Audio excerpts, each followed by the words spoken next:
All right, calling this regular meeting of the Board of Trustees December 13th to order at 6:01 p.m. The attendance, please. Ms. Orge? Here. Mr. Unger? Here. Mr. Waller? Here. And you also note that with us today is Mr. McElravy, sitting in for Mr. Weckback, who is under the weather, and we will do our best to champion through and get everything done and answer any questions folks have. But keep in mind that Mr.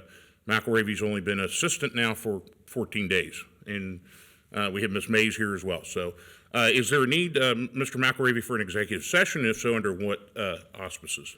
Mr. President, yes, there is the need for an executive session. Move that the board go into executive session in accordance with Ohio Revised Code Section 121.22G1 to discuss the employment and compensation of public employees. Okay, are there any motions of that sort? I would motion that we would go into executive session for those reasons. I'll second. Any discussion? I would like to add that Mr. McElravy comes to us as a seasoned, experienced professional, Matt. And Yes. He's been involved in local government for quite a while, and I'm confident he's going to do an outstanding job. And I think 690 pages, I can see why Jeff Wetbach stayed home. Got a long agenda tonight. No other comments, Mr. President. All right. President, if I Yes. may, I'd also like to add that Assistant Administrator Mays will be joining you for the session. Okay, in the executive session. Yes. Is that the only guest we have? Yes. Okay. Vote, please. Ms. Orge? Yes. Mr. Unger? Yes. Mr. Waller? Yes, that passes 3-0. We'll enter executive session at 6:02 p.m. All right, we'll call us back into order at 7:02 p.m. The regular meeting of the Board of Trustees on December 13th. We'll do a roll call as to the folks back from executive session. Ms. Orge? Here. Mr. Unger? Here. Mr. Waller? Here. And in the executive session was Assistant Director Ms. Mays, and I believe that she's in the back. She has nothing to report. All right. I'll report that she has nothing to report from that executive session. All right. We'll move on to the Pledge of Allegiance, please.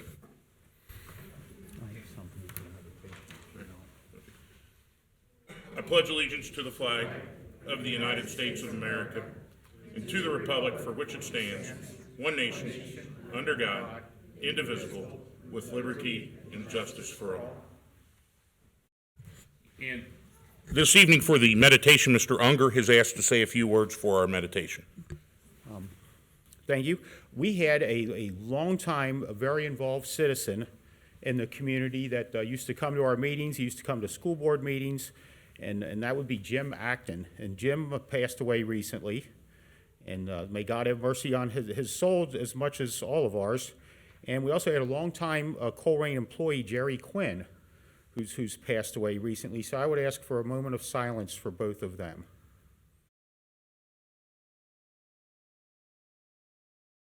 Thank you.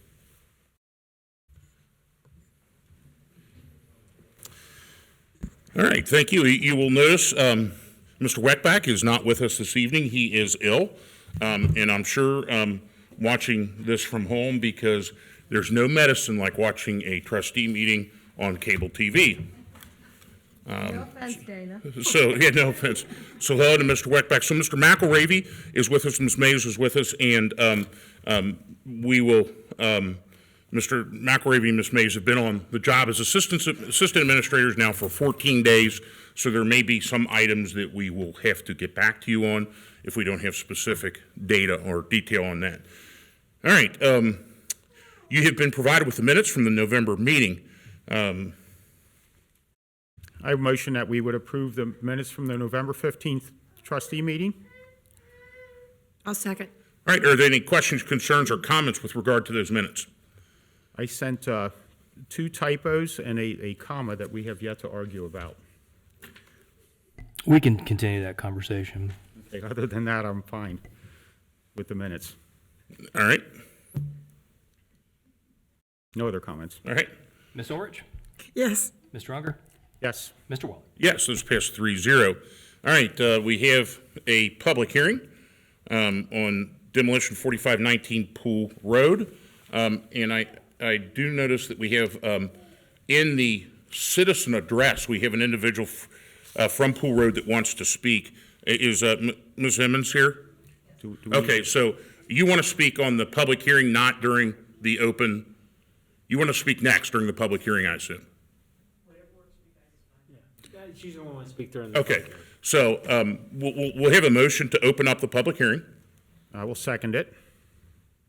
Any discussion? None. All right, we have a vote to open up. Ms. Orich? Yes. Mr. Unger? Yes. Mr. Waller? Yes, that passes 3-0. So all those that are going to testify in the public hearing, including Ms. Emmons, and please stand for, Stand and I'll go ahead and swear you in. Please raise your right hand. You swear to tell the truth, nothing but the truth, so help you God? right? And do we want to introduce this first, Mr. McElravy, or go straight to comment? Sure, sure. So this is the public hearing that is also referenced on your agenda, excuse me, in the development section. That is item A. But the purpose of this portion of the agenda is to hear from the public.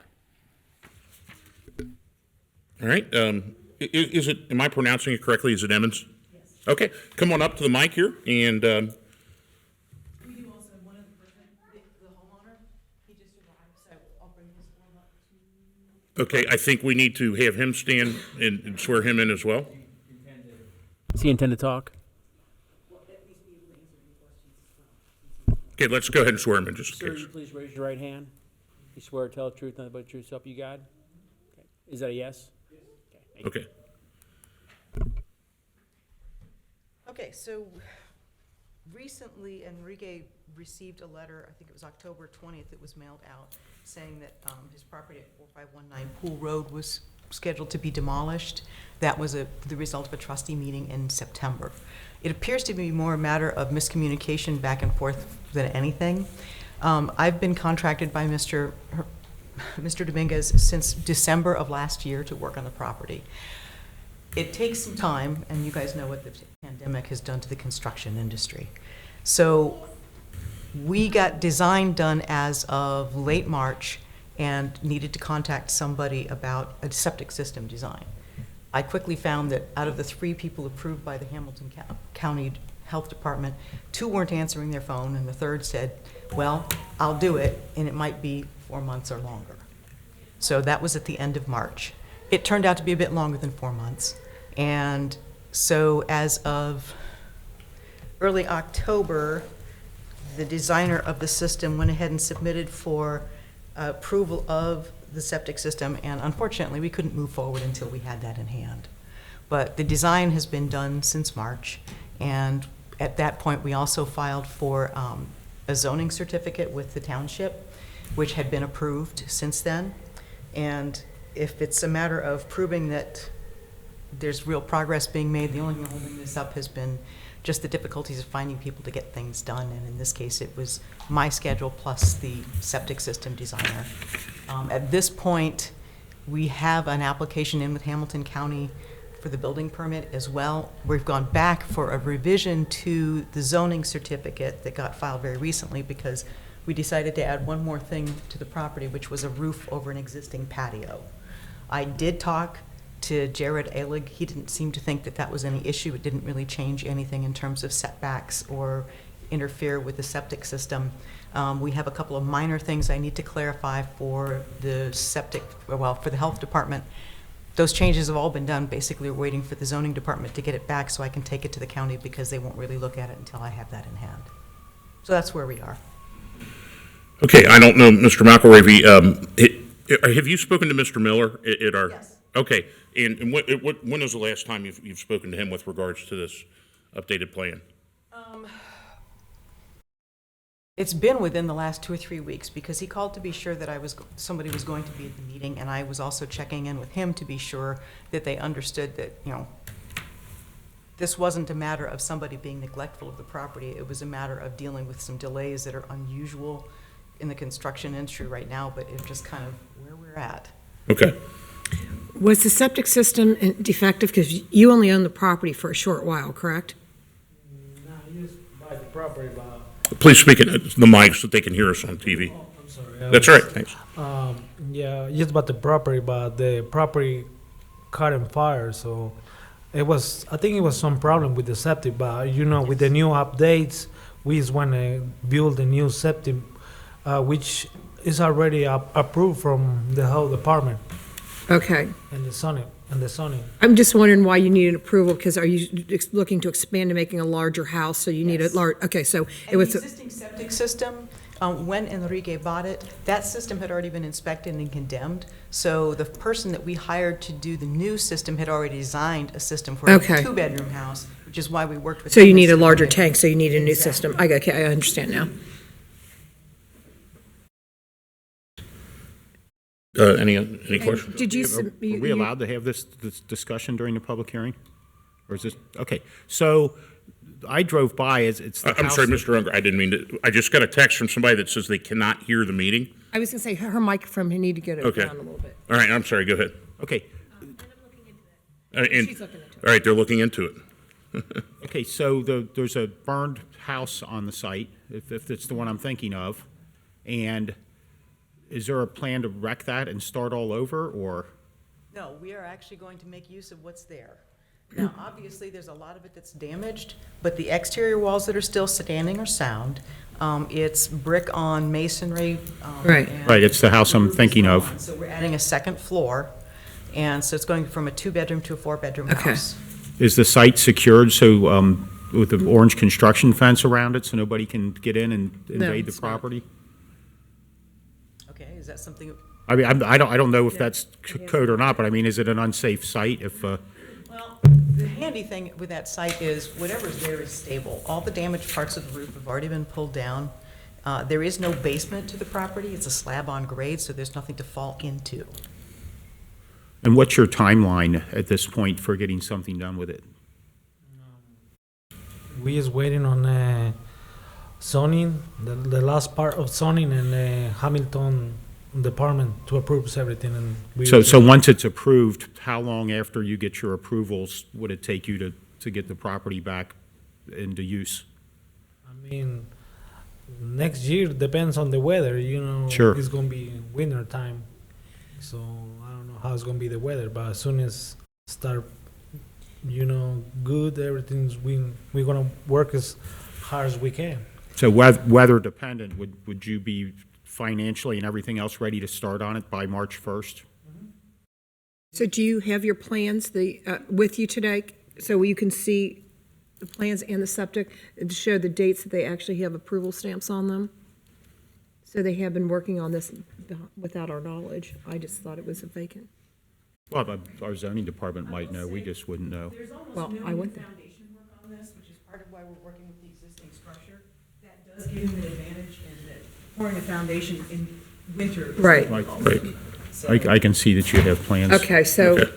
this, okay, They're dated, they're revised December 2nd. okay. So it's actively being I'd worked say on? they're actively Okay, I think working on it. that's sufficient, yeah. And again, Enrique's been asking when he can start forever. Talking to the mic. That's fine, it sounds like, and as I say at every meeting, the three of us can't talk outside a meeting, so we're all learning this at the same time, so. So I just want to bring people up to speed here that are watching on television. We've been provided with date stamp plans. This is on a slab. There is no basement work that needs to be done, very little foundation work. They intend to use the structure that's there that has what they say are sound walls in order to rebuild and put a second floor on. This comes for us later for discussion and/or action.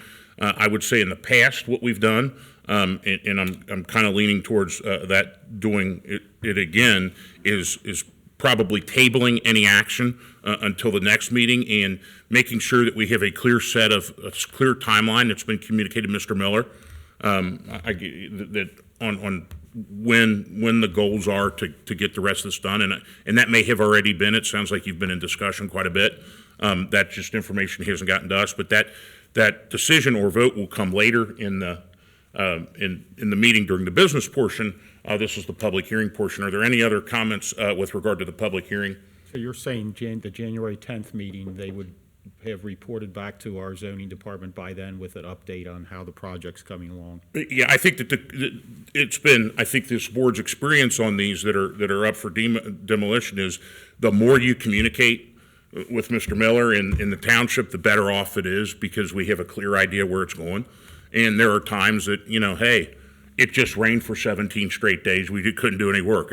I mean, that seems simple, but we need to know, I think, from a process point that you're on it, if that makes. We've been, ever since Okay. we've got the letter, we've been in contact. I mean, I think the hardest thing has been getting everybody to talk to each other. Because Okay. unfortunately, Mr. Miller wasn't even aware we had a zoning application. No, we weren't, no. Yeah, so I've been trying to keep everybody up to Okay. speed. And Mr. Miller's got a copy of all these plans as well Okay. electronically, Fantastic. so. All right, so that decision, we can't make that during a public hearing. Good to know that you're starting on this. That's- We'll make it during the business portion of the meeting, but, Which is right here on page 2. So Yeah. that'll be coming up. so it'll be coming up, unless you have any other Comments you want to make? comments you want to make? Okay, so that, I'll go ahead and motion.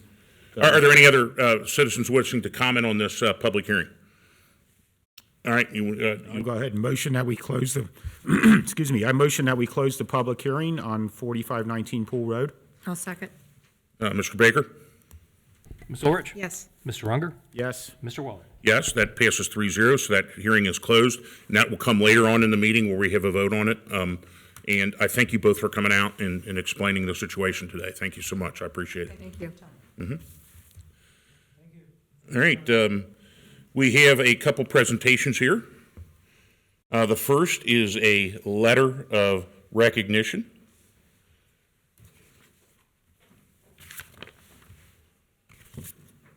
And I will read this letter of recognition, and then we will vote. Dated December 13th, 2022.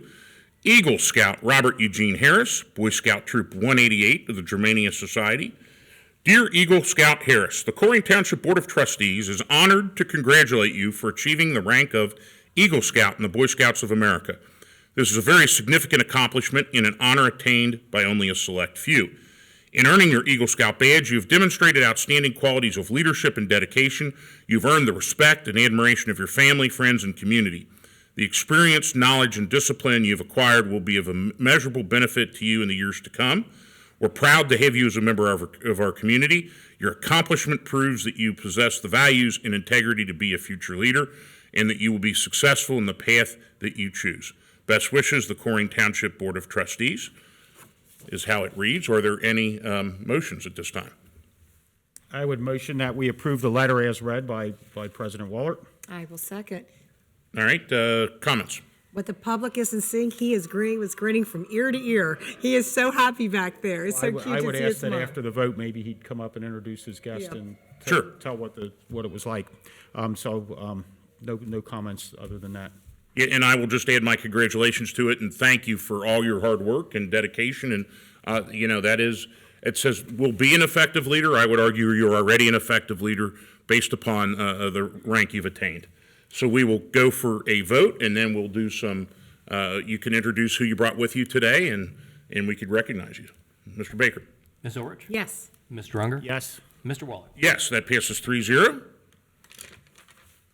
And Scout Harris, if you'd come up to Come the on mic down. and introduce yourself to the millions of people watching on television and to our group here. And that I will say, this is the better part of being a trustee, is when we get to recognize accomplished folks. Yeah, it's been a long time, 7 years of being Boy Scout, and now I'm here. Congratulations. fantastic. And I brought along my mom and my dad with me so these two are so helpful for me with all the hard times and the good times. It was just a blast. So what was your service project? My service project was a dumpster crawl at St. Gabriel Consolidated School in Glendale. Fantastic. Fantastic. Well, congratulations. Thank you.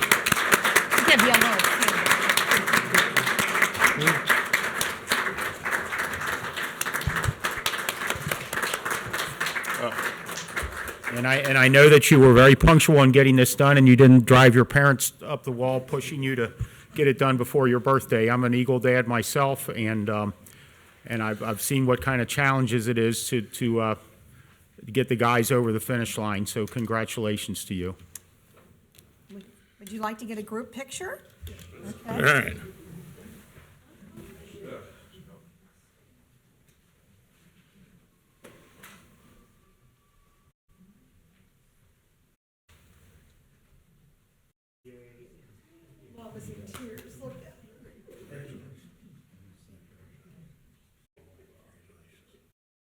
I'll get in the back.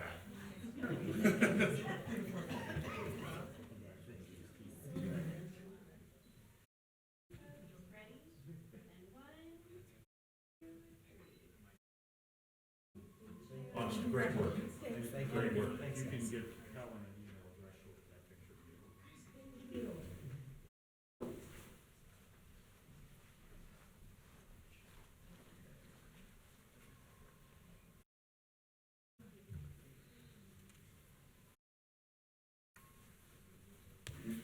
And the good part, you do get to leave, yeah. All right.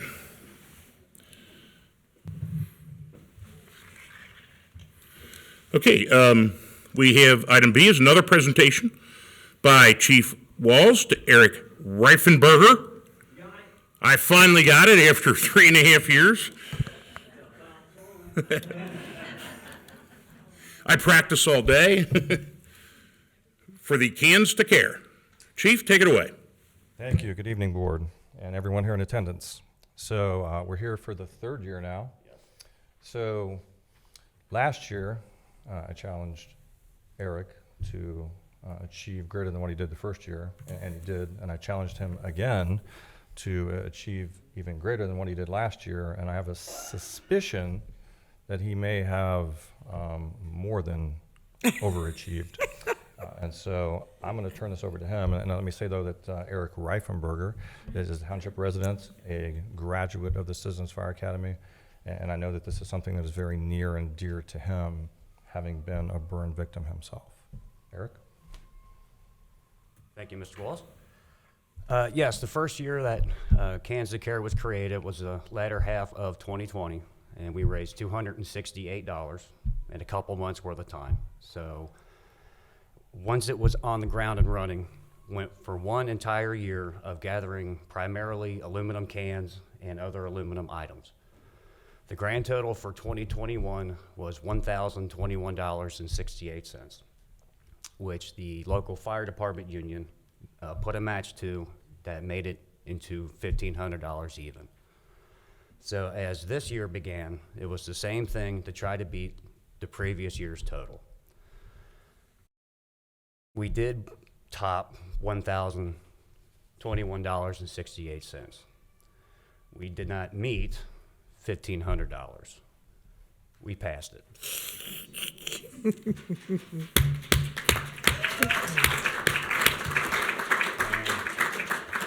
As the year 2022 comes to a close, 2023 begins right now. But before it does, I got a little something to do here. So, Mr. Walls, on behalf of the people of Colerain Township, I hereby present to you this check for $1,597.41. He kept it a secret from me. He would not tell me. I was just like, what is it? I was getting badgered by everybody. I know. What's that? You'll accept that later. Right. Okay. Oh, sure. Yeah. And after we're done with the photo, Eric, if you tell people that want to get involved, how they get a hold of you. Yeah.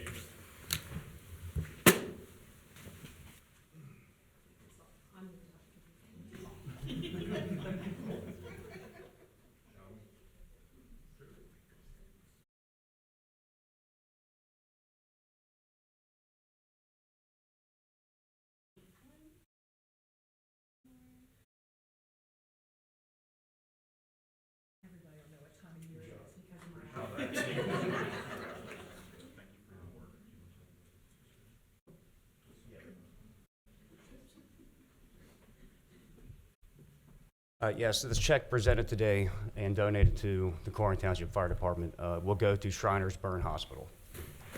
As a burn victim myself, it is very near and dear to me that we as a community can come together in a simple act of kindness as just donating something as simple as aluminum cans for a cause greater than ourselves.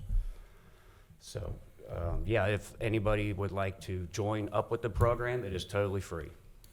All you have to do is just either reach out to Mr. Walls or myself, and I will come pick up any donations, or if donations would like to be picked off, I'll provide you with the address to do so. He's on Facebook Messenger. An easy way is to contact you because you work nights. His I do get the Batman nickname. I was don't going to say Batman. And he comes to your house and he loads it up all on his own time and his gas. And it's more. Yes. Every penny that was gathered this year is represented in this check presented tonight. And yeah, 2023 is off and running right now. Thank you so much for your commitment to this cause and your hard work. And Chief, thank you for you guys being there to spur them on and help support them and everything that you guys do for this important program. And this would not be possible without the support of Colerain Township. So for that, I thank you, and I thank you all. It definitely wouldn't go on without you. So.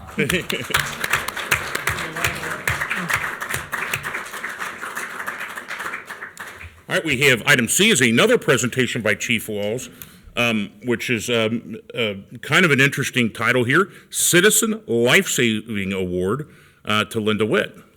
That is correct. And if that wasn't enough to inspire you, we're going to inspire you a little bit more here. And Eric, you know what the challenge is going to be for next year. Oh, Eric. Eric, Chief says he wants to see 2,500 next year. I don't know. That's a lot more beer you're going to have to drink. Yeah. So I have Linda here with me, and I want to read an email that I received, and then I'll read a little bit here from the certificate. Linda works for Visiting Angels here in Colerain Township, and this is what I received here. Linda and Barb were sitting in the living room watching TV, and Barb was sitting in her chair eating dinner. Barb started to cough, and Linda looked over to see she was coughing, and then she looked over again when Barb made a strange noise. Linda saw Barb was turning purple and was not making any noise. Linda immediately got up off the couch and went over to Barb and instructed her to stand up. Linda got behind Barb and performed the Heimlich, and Barb spit out the obstruction of food that she was choking on. Barb called the office to speak with the owner, Mike, to tell him what had happened and that Linda saved her life. Linda saved my life, quote unquote, according to Barb. She further stated that she had a piece of bacon lodged in her throat and Linda helped her. I love her, she further stated. And if that's not enough, at Outback on September 2nd, Linda was there eating. A family was sitting around a table and one of the members started choking. The waitress panicked and Linda was sitting nearby with her son and immediately got up and went to the person and performed the Heimlich. The family was extremely thankful. So, on behalf of the Colerain Township Department of Fire and EMS, for your quick thinking and diligence and having learned the Heimlich maneuver that has saved 2 lives this year, the Colerain Township Department of Fire and Emergency Medical Services hereby awards Linda Witt our Citizen Lifesaver Award. Oh, fantastic.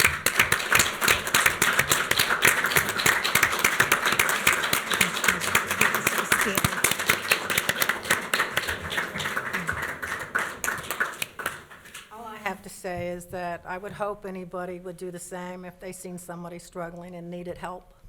Not everybody has the clear thought and forthwith to go and do that. You know, you just knew it kicked in. So did you have formal training or anything to know what to do?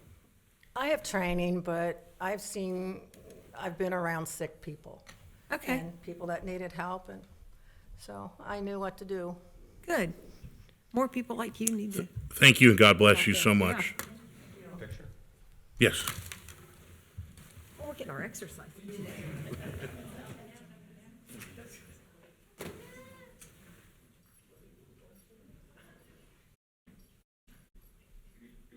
Oh, you can stand next to the tall guy.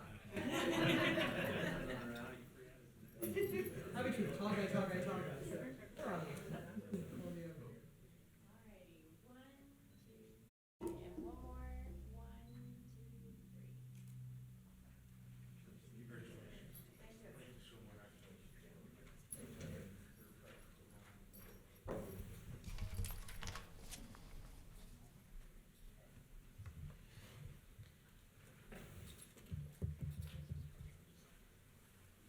I'll see now they get to leave.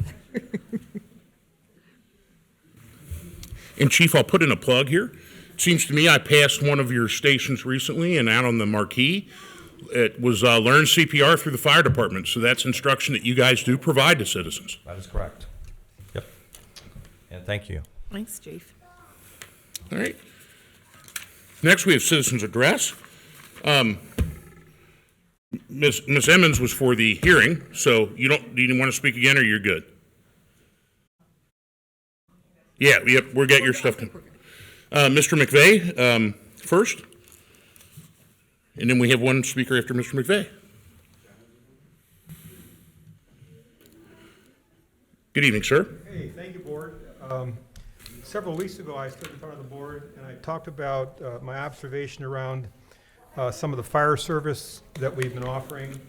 I shared a sheet with you, you might remember this, which shows the fact that we, over the last 10 or 12 years, that essentially we made the decision to launch a red fire truck whenever we can to support EMS service. And I mentioned that most people don't know that when they see a fire engine on the road today, about less than 4% of the time it's putting out a fire. More than 70% of the time it's running to support EMS service. I had a chance this past week to meet with Assistant Chief Mueller, Captain Dower of the Emergency Response Team, and our medical director. We had a great meeting. I talked to them about this change in strategy that I mentioned around launching fire trucks to support EMS. I specifically was looking for data to support that with the increased number of runs that we have here, and you guys remember seeing this, I gave you it, with the increased number of runs, that the quality of care was improving proportionally. And they assured me that from an anecdotal standpoint that they thought the care was improving significantly because they have more people on the scene. They've done some analysis with outside agencies where a standard practice has evolved where more people on the scene sometimes improve results. But they didn't have any specific data around what improved medical outputs we've received.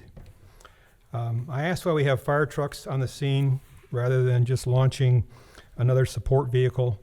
And there are many communities across the U.S. who are making that move since it's more expensive to maintain and run out fire trucks. They are running out other support vehicles. Now here they've decided that that's a risk mitigation step that they've taken. But when you look at the fact that only 5% of the time are they putting out a fire, that I think that risk mitigation is something to be looking at. I then talked with them about firehouse use and the fact that their data, not my data, the data that they list on the website shows the number of runs we have from each station across the township. And there are at least two stations, 102 and 103, that are significantly underutilized. And in fact, both 102 and 103, and I'll show you some data here, I don't want to bore you.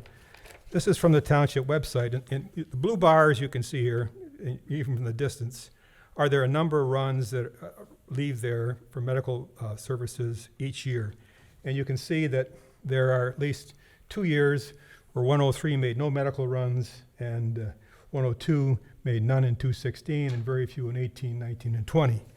So the data would say that we really don't need 5 firehouses here in the township. Now, the data also suggests that 103 and 102 on average probably send out between 1 and 2 runs a day, and in some years they don't send out any. This is what the data says. So I've been saying for some time that it doesn't look like we need to have 2 new fire stations.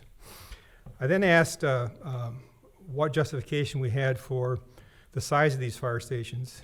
The largest station we have currently is 109, it's 10,000 square feet. It seems to be working adequately. The new stations are suspected to be 12,000 square feet and 15,000 square feet. And I asked who made those decisions and what justification was there for that. Well, they said they had visited some other firehouses, But that's as far as that went. I was told that Station 26, which is going to be 15,000 square feet, there is going to be a community room there that is going to be available for the use of the residents, and that's one of the reasons why that station is bigger. And I mentioned that I'm not sure, it's a little bit mysterious to me why we think we could spend extra money on a community room for that part of the township, yet we can't afford to put speed bumps in those areas. People have been asking for speed bumps for at least 8 or 10 years that I know, and now we're going to give them a community room, and I'm not sure anybody asked for it, and it's going to cost us quite a bit of money. I asked who justified the expenditures around Station 26. I mean, we could have expanded that station and made it accessible for both sexes and good restrooms, but no one had that answer. So one of the issues I have is when we're facing these big expenditures, who's asking the tough questions? Now, these guys that I met with, they're okay with tough questions. I mean, that's part of life with them.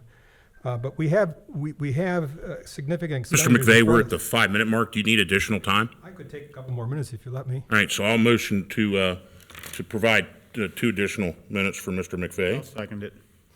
So, Wait, hold on, we need to vote. Ms. Orich? Yes. Mr. Unger? Yes. Mr. Waller? Yes, all right, you got your 2 minutes. So I'm just saying, who's asking the tough questions? It doesn't sound like anyone is. We had 2 estimates we had 3 quotes on these firehouses. One was for 4.1 million, and another was for 5.2 for the different sizes. Now you guys have got a bond up for $12 million, it looks like, when I think the guys told you they could build them for 4 and 5 approximately, or 9. So we were told 9, they're going for 12. Every $1 million that we bond over 30 years is another $1 million. So we have on the table here $3 to $6 million in additional spending. And the question I have, who justifies that? The residents have to pay for it, you know. That's where this all meets the rubber meets the road. We have to pay for it, but you people are the people we elect to push back and ask the tough questions. So you had data in front of you that said it was maybe 9 million, 9.5 million to do these 2 stations, and now you're going for 12. You have data in front of you that says maybe you don't need 2 new stations, maybe you can get away with 1. These are hard questions. They need to be asked, they need to be answered. Now, I appreciate the fact that the chief gave me some time with Assistant Chief Mueller and with Eric Dower and the medical director. They're fine people, and they were very helpful in the conversation. I want to make sure that you understand that. But I do think that this is a lot of money, and we're in a recession. We have a lot of people who don't have a lot of money. They're on Social Security, and all this comes back, and they have to pay for it. And I think it's inappropriate. Thank you. Thank you. All right, and next, Mr. Verhoff.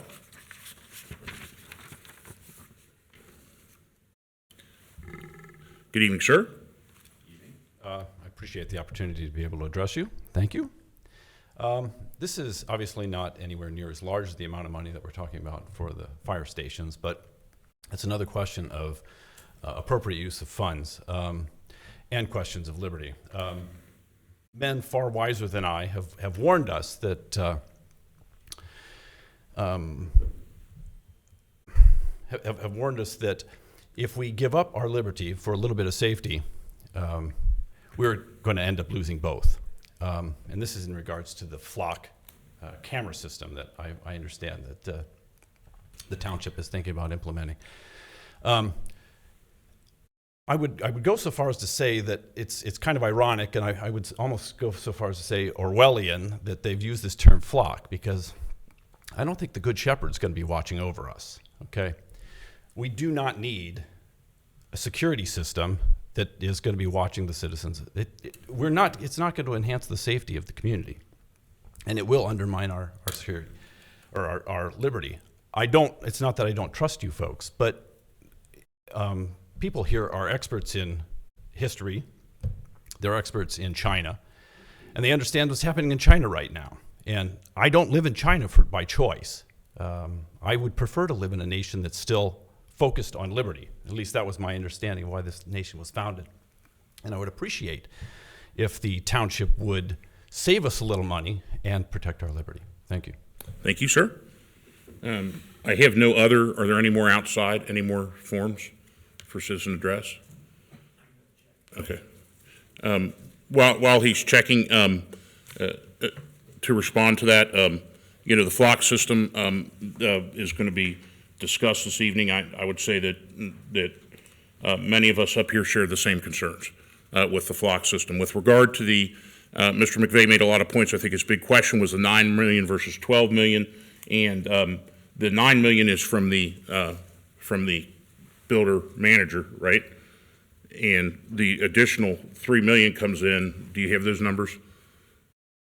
It's soft cost, whatever. Okay. Whatever the other little Things like the furnishings or whatever. And That's how he's got it categorized. right, and the firm that we had to get to mock up what the fire stations look now so that they're returned to the same condition as terms of where the emergency equipment and everything goes. I think that also includes like the person that will accept it for the that will be there step by step, that will accept it for the township. So there's a number of it didn't go from 9 million to 12. It was always at that 12 million figure. And I think the rest of the points that Mr. McVeigh made were points based upon his research. So, and to Mr. Verhoff, I don't know if any of the other Mr. McElravy or Mr. Unger or Ms. Kathy want to respond to that, or? I think we'll talk about it when Okay. it comes up. All right, we will move on. I have paperwork everywhere.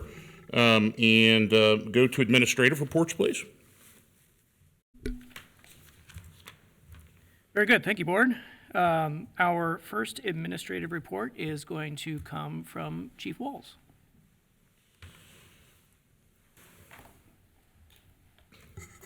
Chief, welcome back. Good evening once again. How's everybody doing? All right. Brought a prop, and we'll get to that in a minute. So for my administrative report, incident responses November 2022, we had 867 EMS incidents. We had 221 fire incidents. We had 39 responses into the EMS contract area with Springfield Township. We had a building fire in the 3100 block at Jack Frost Way with a $2,500 loss. Our incident response time average was 5 minutes and 14 seconds, and first unit on the scene less than 6 minutes was 65.6%. I do want to say that I deeply respect Mr. McVeigh and He's left. He left the room. and his comments. I think that anybody who, and this is a quote, decide what you stand for and then stand for it all the time. I appreciate that and deeply respect it. And so I think that he and I, if we were here together, would say that we provide a great service. We just differ on how we deliver that service.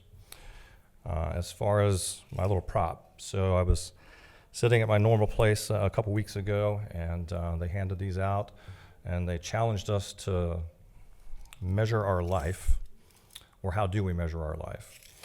And as I was getting ready to come up here tonight, I was thinking to myself, you know, how could I convey my thoughts and feelings to the board and the residents and such about the end of this year? And what I would say is I hope that you're able to measure this year and what's left of it with hope, joy, peace, and love. Thank you. Thank you. And our next administrative report will come from our police department and Chief Cordy. You get to follow hope, love, peace, and joy. I think maybe for 2023 we should switch up the order. I'm not as sure. Everything I F do. comes before P. Every time. I'm always behind him, and he's every time. All right. Good evening, everybody. For November, The police department responded to 3,677 calls for service in November, which has us sitting at just under 42,000 calls for the year. We have an increase. We've been very steady through this year of about a 5% increase throughout the entire year. It is 5% over November of 2021. We are averaging 123 calls for service per day, and we're still on pace to just be right about 46,000, maybe a little bit under 46,000 calls for service for the entire year, which is on average, again, a 5% increase. We responded to emergency calls on average 3 minutes and 5 seconds for the year. We conducted 1,632 traffic stops, which is 199 traffic stops for the month. For the year, we're sitting at 85 OVI arrests, which is 5 arrests for the month of November. November, we had 3 uses of force, 1 takedown, 1 usage of OC spray, 1 usage of a taser. During the month, we did not have any traffic pursuits and had 141 physical arrests. We opened 1 internal investigation based upon a complaint. Moving on to code enforcement. Our code enforcement staff handled 137 inspections, closed 54 violations, 31 total property maintenance violations, and 14 total zoning violations. Our code enforcement officers investigated, these are just some highlights after all the stats that Henry keeps for himself, but our code enforcement officers investigated 21 abandoned vehicles, 26 parking complaints, 11 residential zoning complaints, and had interactions with the community on 31 different occasions. Just taking a few moments to give you a little bit of update about the police department.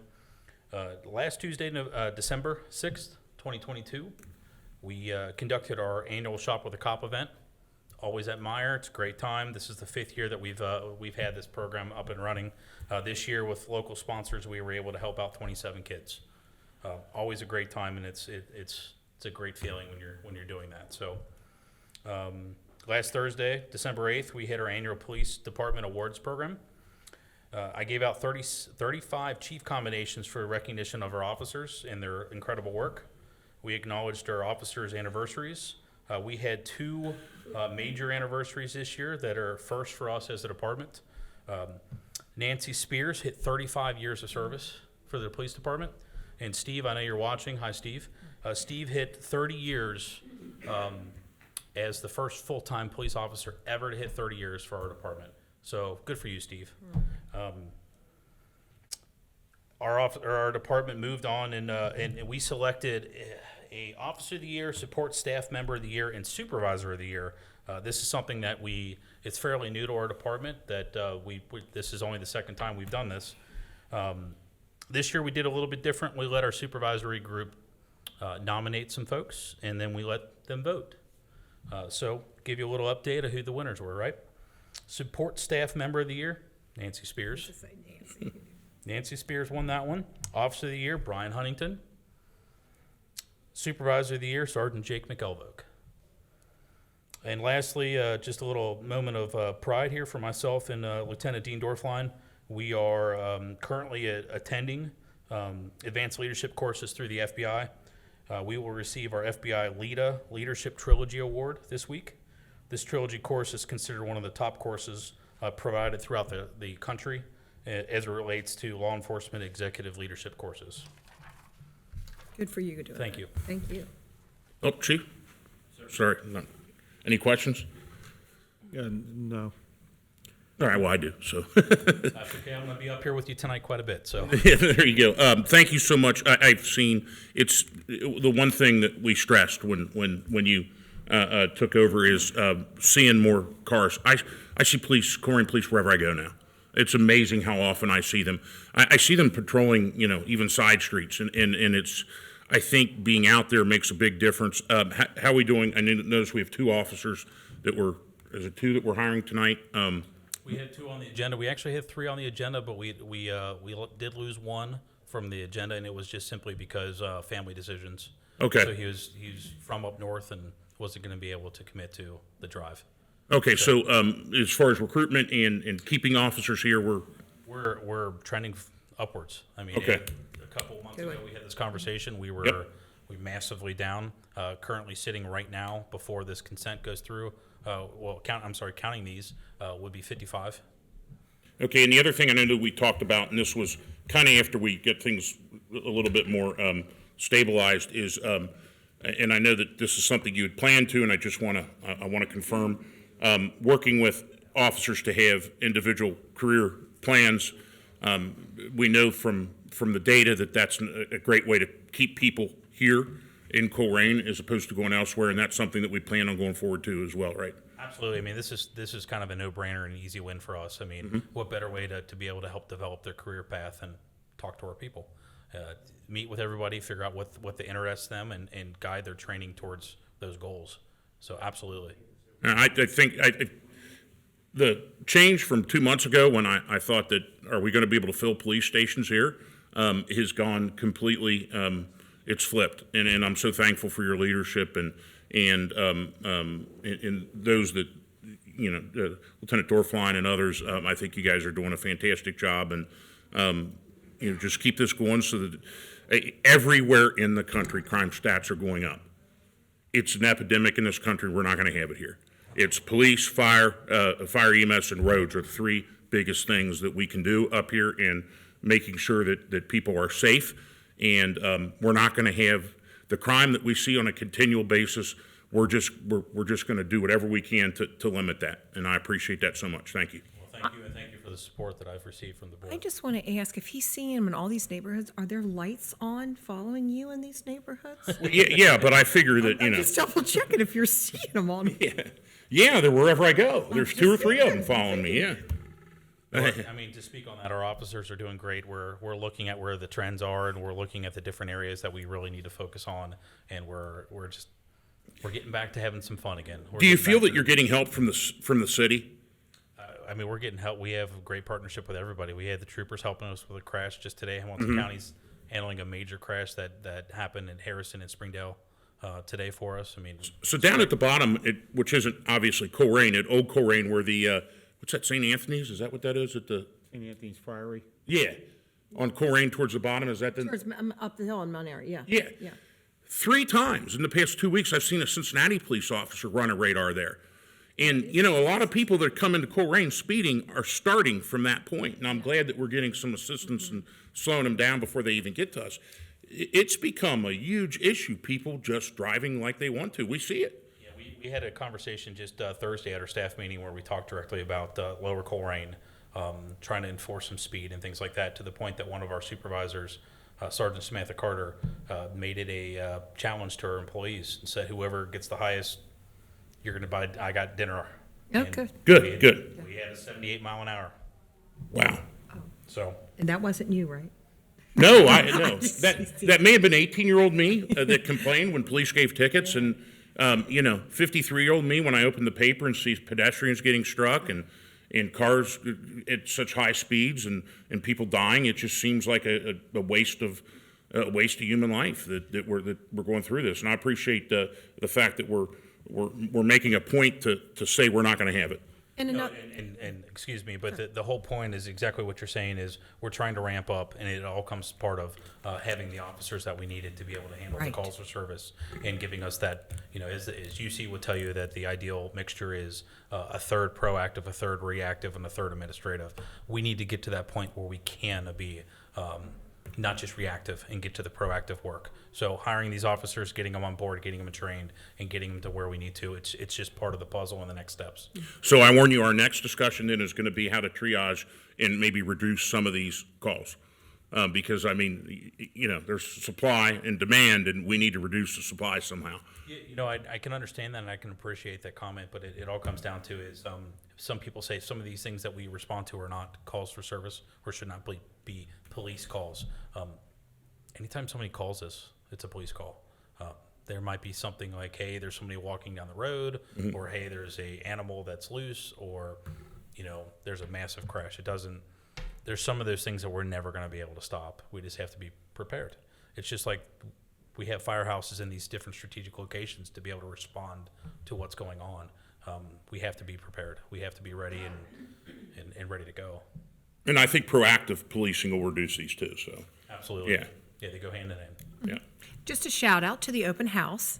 I thought it went very well. They had the dogs there for the training, so, and the new cars that, I don't know how many people did you calculate that came? We had just over 100 folks came through. And they had the virtual, it was really you did a nice job. Thank you. Appreciate that. I'll get you. No, I know you will. All right. Thank you so much, Chief. Thank you. Thank you, Chief. Next up is Assistant Administrator Mays with an update on public services. Her very first time. Hello. Thank you for your attention. All right. If you make your attention to the graph on the screen, you'll see we didn't meet our 300,000 visits for our parks, but some information I do want you to pull from this is 2 of our parks actually had an increase in visits, that being Clippard Park, that's up from our 3-year average of 40%, and that's 40.0 even, to 46.6%. So there's a 6.6% increase in November visits compared to the 3 prior years. And then as well as Heritage Park, the 3-year average is 30.6%, and that's up to 37.2%. So again, a 7.2% increased visits to that park as well. So that's good news. Next on our information, we have a total of 269 service calls, as you can see. Most of them we're addressing potholes, 150 to be specific. So that's a very large portion, as that pie graph will show you. And the other second leading is sign repairs. And that was 62 calls that we received from that. And then lastly, our litter control, which is our next graph there. As you can see, in May of this year, presumably that's spring cleaning that may have been addressed in the June meeting. We're on par with our other months for the month of November. We exceeded our goal, obviously, of 50 bags of trash with a total of 238 bags that we collected this month. 2 other items that are not on our on the screen above. We have officially been recognized as an APWA, which is the American Public Works Association, as an accredited organization. And this is a large feat, and I publicly want to give my staff accolades, and also Administrator Weckbach for going through that process. It is a very extensive program that provides a means of formally identifying and verifying that we are compliant. We're following public works strategies, and everyday decisions are being made in the right manner. Lastly, the Cincinnati Civic Orchestra, which I found out today is one of the oldest all-volunteer groups in the United States. It's very exciting. They will be playing a free concert, a holiday concert, excuse me, this Thursday, in fact, at 7 p.m. at the Community Center. And that's located at 4300 Springdale Road, right next to our facility right here. So that's all I have to report. Thank you. Do you have to buy tickets or get seats online for the concert? It's free. Yeah, I mean, I didn't know if there was any protocol that they have to do anything online to do. Ticketmaster, I hear they do good work. I know. I'm unaware. Okay, I just didn't know. I will look find at out the and reach back out to you. But everything is on our website if you'd like to refer to that. Thank you and welcome aboard. Thank you. I'm very happy to be here. Thank you. Thank you. Next up is our development department, and I am pinch hitting for Mr. Miller this evening. There are just a few points that he asked that I share with the board. There were 32 new zoning certificates that were issued in the month of November. 3 of those were for commercial certificates, and the other 33 were residential, 9 of which were single-family projects and 7 of which were solar projects. The other thing that Mr. Miller asked that we highlight is that the Home Builders Association recently published an analysis of the number of permits that were issued in every jurisdiction around Southwest Ohio. And very pleased to share that Colerain Township came in number 3 in the region overall and number 1 in Hamilton County. So that's a very good sign for the strength of our residential market, and it's also a testament to the hard work of our folks in our zoning department. So just wanted to note that. And that's it for development. Okay. I'm sorry, I'm making some notes, sorry. All right, trustee reports. I'll go first. Okay, go ahead. Mr. Unger. Good evening. At the beginning of the meeting, when we talked about Mr. Weckbach not being here and Mr. McElreavy being here, I sat with Mr. McElreavy last Thursday, and not just then, but over the couple years that I've gotten to know him, he comes to us from a very battle-hardened environment down at the city of Cincinnati, working for various council members down there, and I would hope you'd be the first to admit this is a much better work environment out here.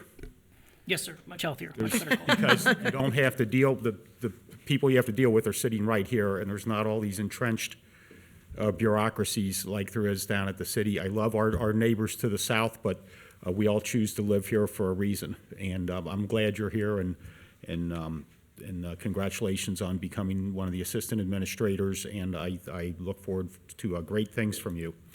As far as our police, I did go to the police awards event the other night, and I think Ed left a part of it, or Chief Cordy left a part of it out, and it was a couple of the stories that were told, and we did concur that we have a front row seat to the absolute unraveling of Western civilization for some of the just absolute horrible things that go on out there, and I was especially moved by the story from Officer Berniker and the other officer and the things they dealt with over at I guess it was an apartment over towards North College Hill, that direction. And I don't know how you can separate that out from what goes on in the rest of your day. And if you're able to compartmentalize those type of things. And as I've said before, a lot of times when people call the police, it isn't, hey, come on over, we're having a birthday party. It's, hey, I'm having the worst day of my life and I need some help. And all of our officers who responded to such things, it's very much appreciated, and if anybody ever wants to hear about some of those stories, just talk to Chief sometime, and he will really paint a vivid picture of some of the things our folks are dealing with.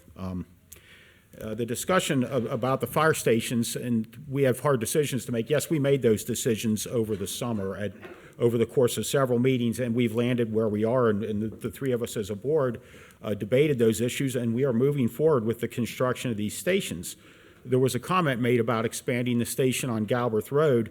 The folks that own the mobile home community back there are not interested in selling off any of their property, so there's no opportunity for expansion there. And as far as the number of runs from the Dunlap station, as people would know it, that station was sited there back at a time before the highways were built, and it was just up Old 27 at a time when there was no water out there, and it was just a place for volunteer fire trucks. And as the development has occurred over the last 50 years, it hasn't happened so much up there, and that's why they have a limited amount of runs. And I think it's a better delivery to the taxpayers to move that station down in the middle of where a lot of our runs, if you use a push pin and put in where our runs are, locating it off of Struble Road on Generation Drive will be a great place where we can improve service delivery times and respond quicker, all those things, and be more effective with our tax dollars.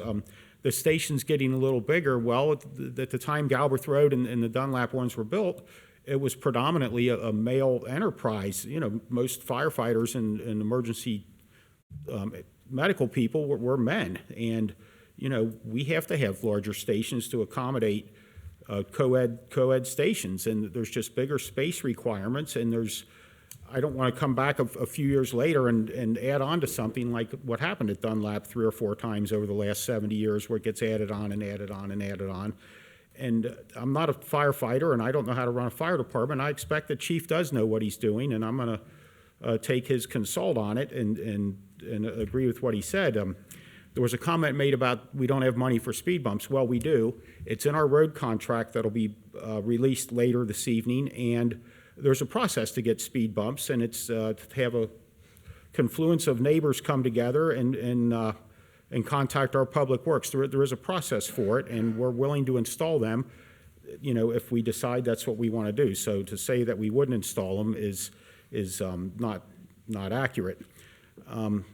The ability of folks to pay their taxes. Well, twice a year, the county auditor puts out a paper that shows all the delinquent tax properties in the township. There are 63 pages of tax delinquent properties. There's over 6,000 people that couldn't afford to pay the property taxes on their parcels. Trust me, the three of us are very aware of that, and we realize that's a huge burden for citizens. We all own property here and pay taxes ourselves, and I'm very cognizant of that bill that's going to arrive in the mail probably in the next couple weeks. That's due at the end of January or early February. As we don't get to talk to each other, except for right now, I would just let the other trustees know to take a drive over on the Pippin Road and look at the east end, the east terminus of what's going to be the Sovereign Road cut through, and there's a bridge being constructed there, and I had talked to Administrator Weckbach about who is going to be responsible for the maintenance of that bridge, and he has come back to me with an answer that it is probably us, and the last thing I want to own is a bridge, but I would just ask the other trustees in there, as they travel around, to just go over there and look at it, and that way when we go to discuss that, everybody will have seen it. We have a public relations person here, and Helen has taken on the challenge of I passed along somebody to you, and hopefully you were able to get hooked up with her, and you're going to move forward with a positive story about what she's up to, I guess. You did get a hold of her, good. And I guess I didn't mention this earlier. Ed's on duty 24/7. I sent you something Sunday morning when I was going down Colerain Avenue, and I noticed somebody that looked like they were up to no good in the parking lot of the old Kroger store, and Ed's very responsive, just like the former chief was, and I don't blush at sending you anything. I would rather tell you directly. I don't ever want you to have to second guess what I'm thinking about things, and hopefully it sounds like you dispatched somebody out there, and if you see something, say something, and that's kind of the way I look at it. I think that's about all the notes that I took, and I will yield the balance of my time, Mr. President. Okay. Would you like to go? Or? Sure. Just going off with the home builders that were number one in building orders, I don't think our township is shrinking and we're going to need less fire stations. That's just common sense to me. We're great that our township is expanding. We have so many lovely construction sites that are going to be going on. So the need for fire stations is just going to accelerate your calls, I think, with more and more people moving into the township. And I'm very proud that we're going to be doing these fire stations for our men and women that take their own lives in their hand to go in and save, like you said, on somebody's worst day. Last month, we had a appreciation for our veterans dinner, and we were talking about this. It was probably one of the most beautiful, moving events I think we could have had. Over 100 people showed up, 20 plus veterans. They went around and let every veteran talk about what branch of the service, what war they fought in, and a piece of their history that, it's going to be gone. I mean, there were so many moving, beautiful stories. Matt will probably talk about one. It was just a beautiful, beautiful event, and just Glenna and Debbie, my thanks go out to you and all the senior volunteers. The food was delicious. They came out and danced. It was just a beautiful time. And it was very much my pleasure to help a little bit of serve that we could do for those who all served us. And, this is our last meeting for 2022. It's been my first year, and I have been overwhelmed every day when I come in here and hear all the different things that are going on in the township, and I cannot tell you how many dedicated employees, just when you go down, all the new hires, you're going to see our organizational chart. We have Ed, we have Jeff, we have Tiffany, we have so many people that we have hired to help this township grow and fulfill the needs. And there are so many dedicated people. Helen over there has made such a positive spin. It's a vibe people are feeling. I love that we have you here also. I mean, we've done the hundreds of bags of garbage. We're seeing clean Colerain Township now. We're seeing the trees that they're planting on 275, the neighborhood trees. We're beautifying, a lot of Colerain Township. So we're doing the whole gamut, roads, fire, police. I just am very appreciative. Since the appreciation lunch is tomorrow, I'm just telling you, everybody, I'm so appreciative of every job everybody does here. And I want to say happy Hanukkah, happy Kwanzaa, Merry Christmas, and happy holidays to everyone out there. All right, I don't know how I follow that, but I'll try. A Merry Christmas to everyone, and any holiday that you may, I'll miss something on the list and offend somebody, but the holidays that we celebrate, and Happy New Year. Gotcha. Forgot that one. Yeah, the open house with the police was fantastic, loved it. The vet celebration was incredible. I remember probably the rest of my life meeting two veterans that just, one that had been prisoner of war in Iraq for, I think he said like 13 months, and another who was introduced into the Vietnam conflict by jumping out of the plane during the Tet Offensive as the base was being fired upon. And the one thing when we put it together, I said, hey, I want to do something veterans. And I don't know what it looks like, but make it good, was kind of my call for Mr. Weckbach. And when he came back with it, the two things I thought, well, all right, I'll let him do this, but I don't know how effective it'll be, was taking the mic from vet to vet and then having a dance floor. The two most popular items at the actual Veterans Dinner. So I'm not afraid to admit that I was wrong about that, and I trusted Mr. Weckbach's judgment, and it was fantastic, and everybody that organized it. I see this as being, when I first suggested it, I want it to be a signature event that can get bigger and bigger, and this is always, as a teacher, always in the back of my mind, that we can involve kids, and we can involve students, because Kathy's exactly right. We're losing that history in the midst of everything else that we do in the classroom, and there's no substitute for a young man or woman to go up to a veteran and learn what they went through. I think it really changes their entire view of life. I remember I had the honor of crossing the English Channel for one of the D-Day anniversaries, and it was probably the most moving thing that I've ever seen in my life. And, to see 16 and 17-year-olds that really are kind of in their own world. I mean, their biggest challenge is, God, I can't charge my phone at night. To see them give homage to the folks that make it possible for us to be here is just incredible. I talked about the flock as well. Mr. Verhoff mentioned it. That scares me. I go back to the Patriot Act, which says, we're not going to collect data. Oh, well, we collected everybody's data, and we're going to look at it all. And it took about 10 years to get that reversed with the Freedom Act, and I think that's important. Last time I talked about how I contacted Mr. Weckbach and Mr. McElravy, and we cut $300,000 or $400,000 off of spending. I went back again for some more cuts and got some very, very nominal cuts, but everything matters.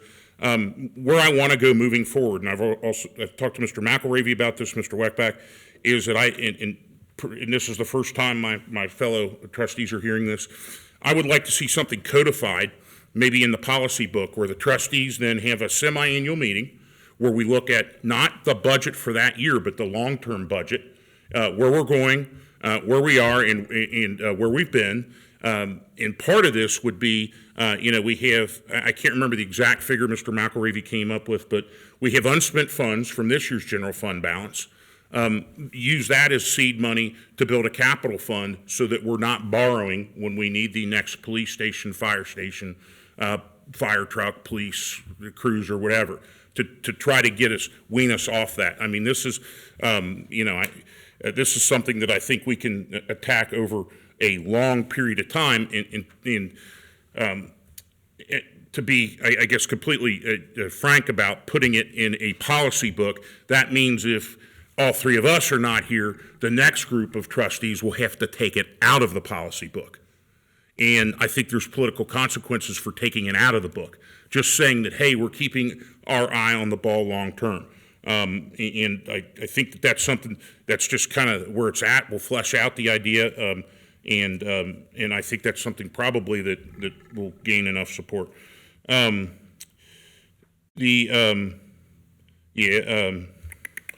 Also, I-275 finally, I literally thought, oh my gosh, they're never going to do this. And they finally start to attack it. I'm very, very happy with that. In the last discussion I had, and I know that Mr. Weckbach has started this, I've been a little bit frustrated through the last several years about the lack of progress about Northgate Mall and what we're going to do with it. I'm of the belief that you don't wait for things to happen to you. You go out and force the activity. My football background is I like to blitz the passer. I'm not going to let him pick us apart like Solomon did. And I know that Mr. Weckbach had spoke to the department heads, and I'm very, very happy to say that they're going forward with a plan, and they're making progress on that. My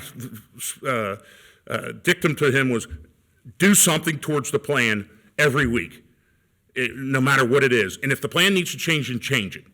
But we're not going to sit back and wait for somebody to come to us and say, hey, I got $50 million. We're going to buy this and create, I don't know, the next Spooky Nook or something.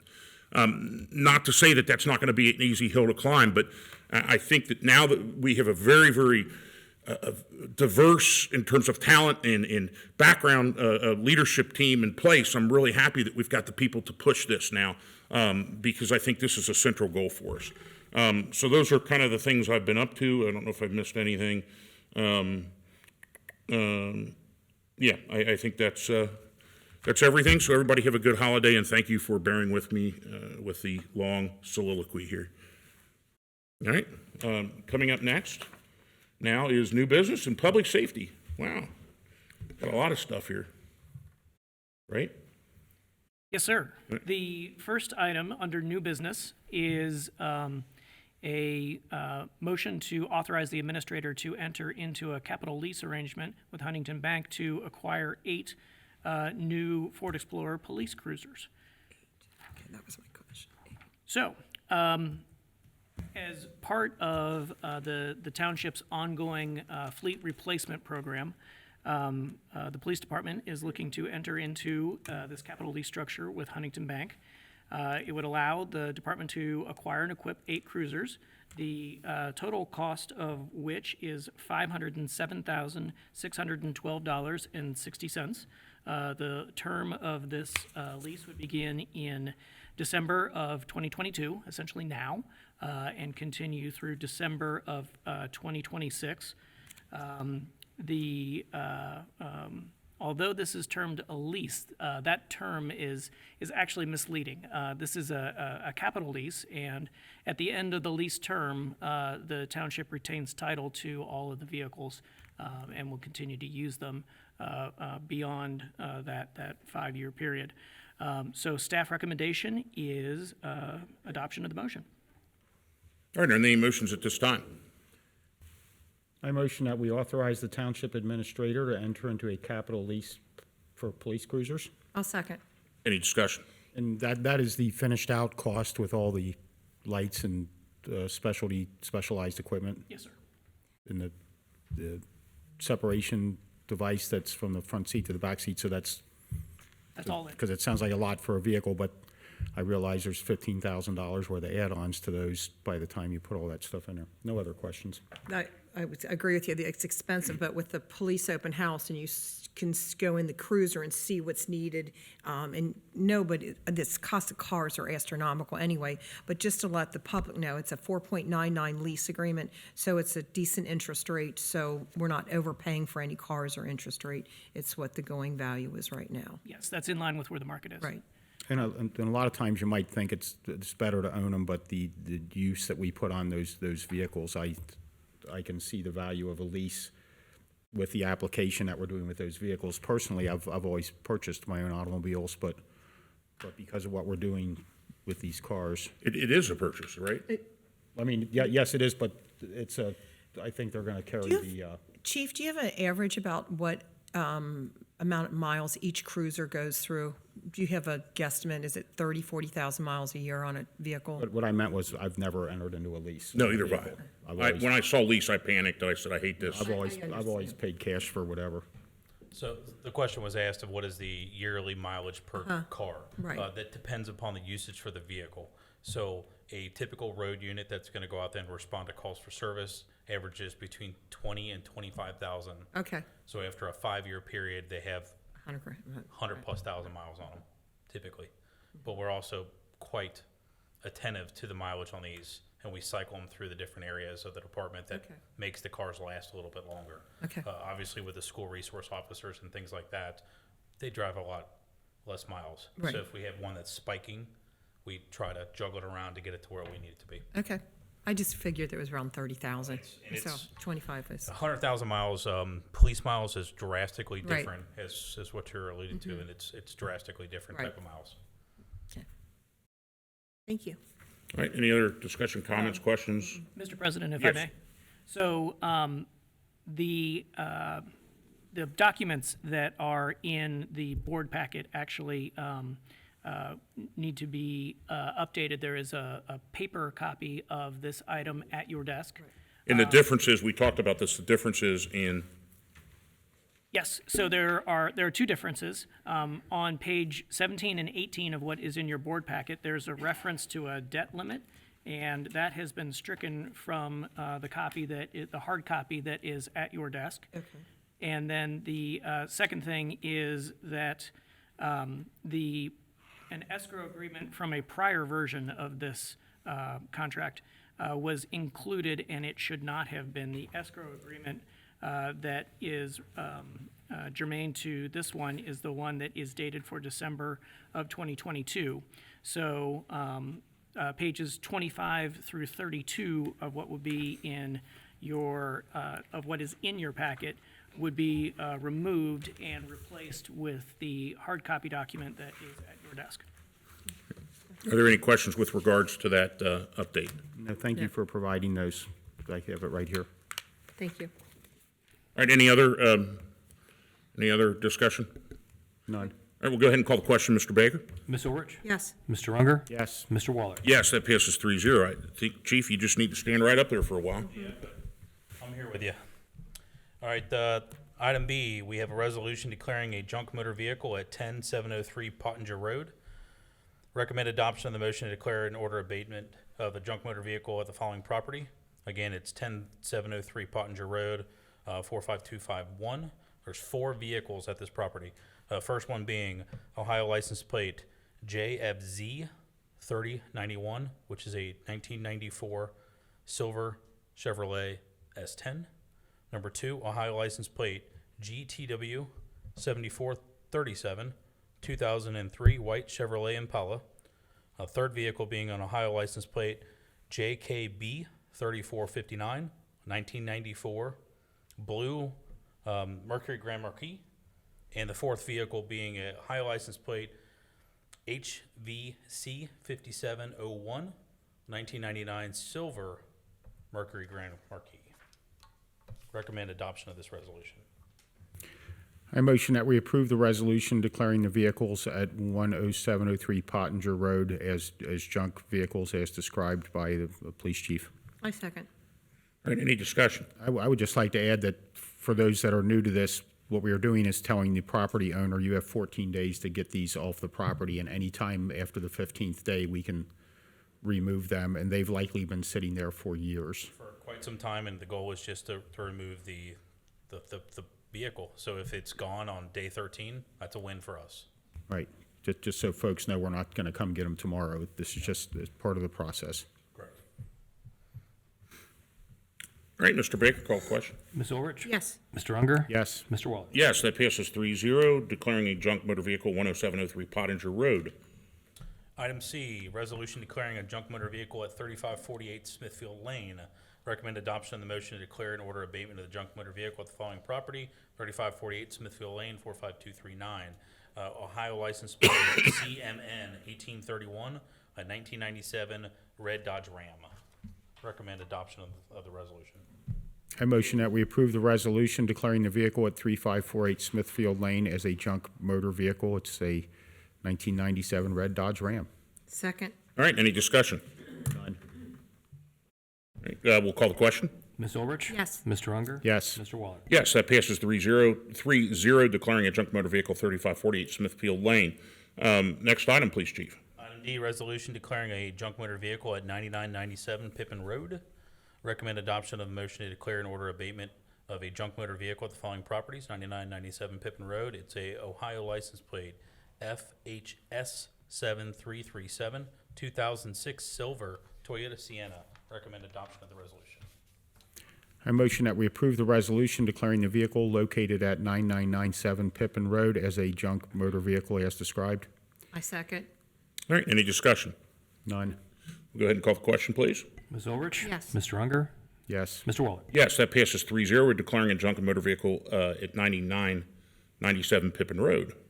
Item E, please. Item E is a resolution declaring nuisance and ordering abatement.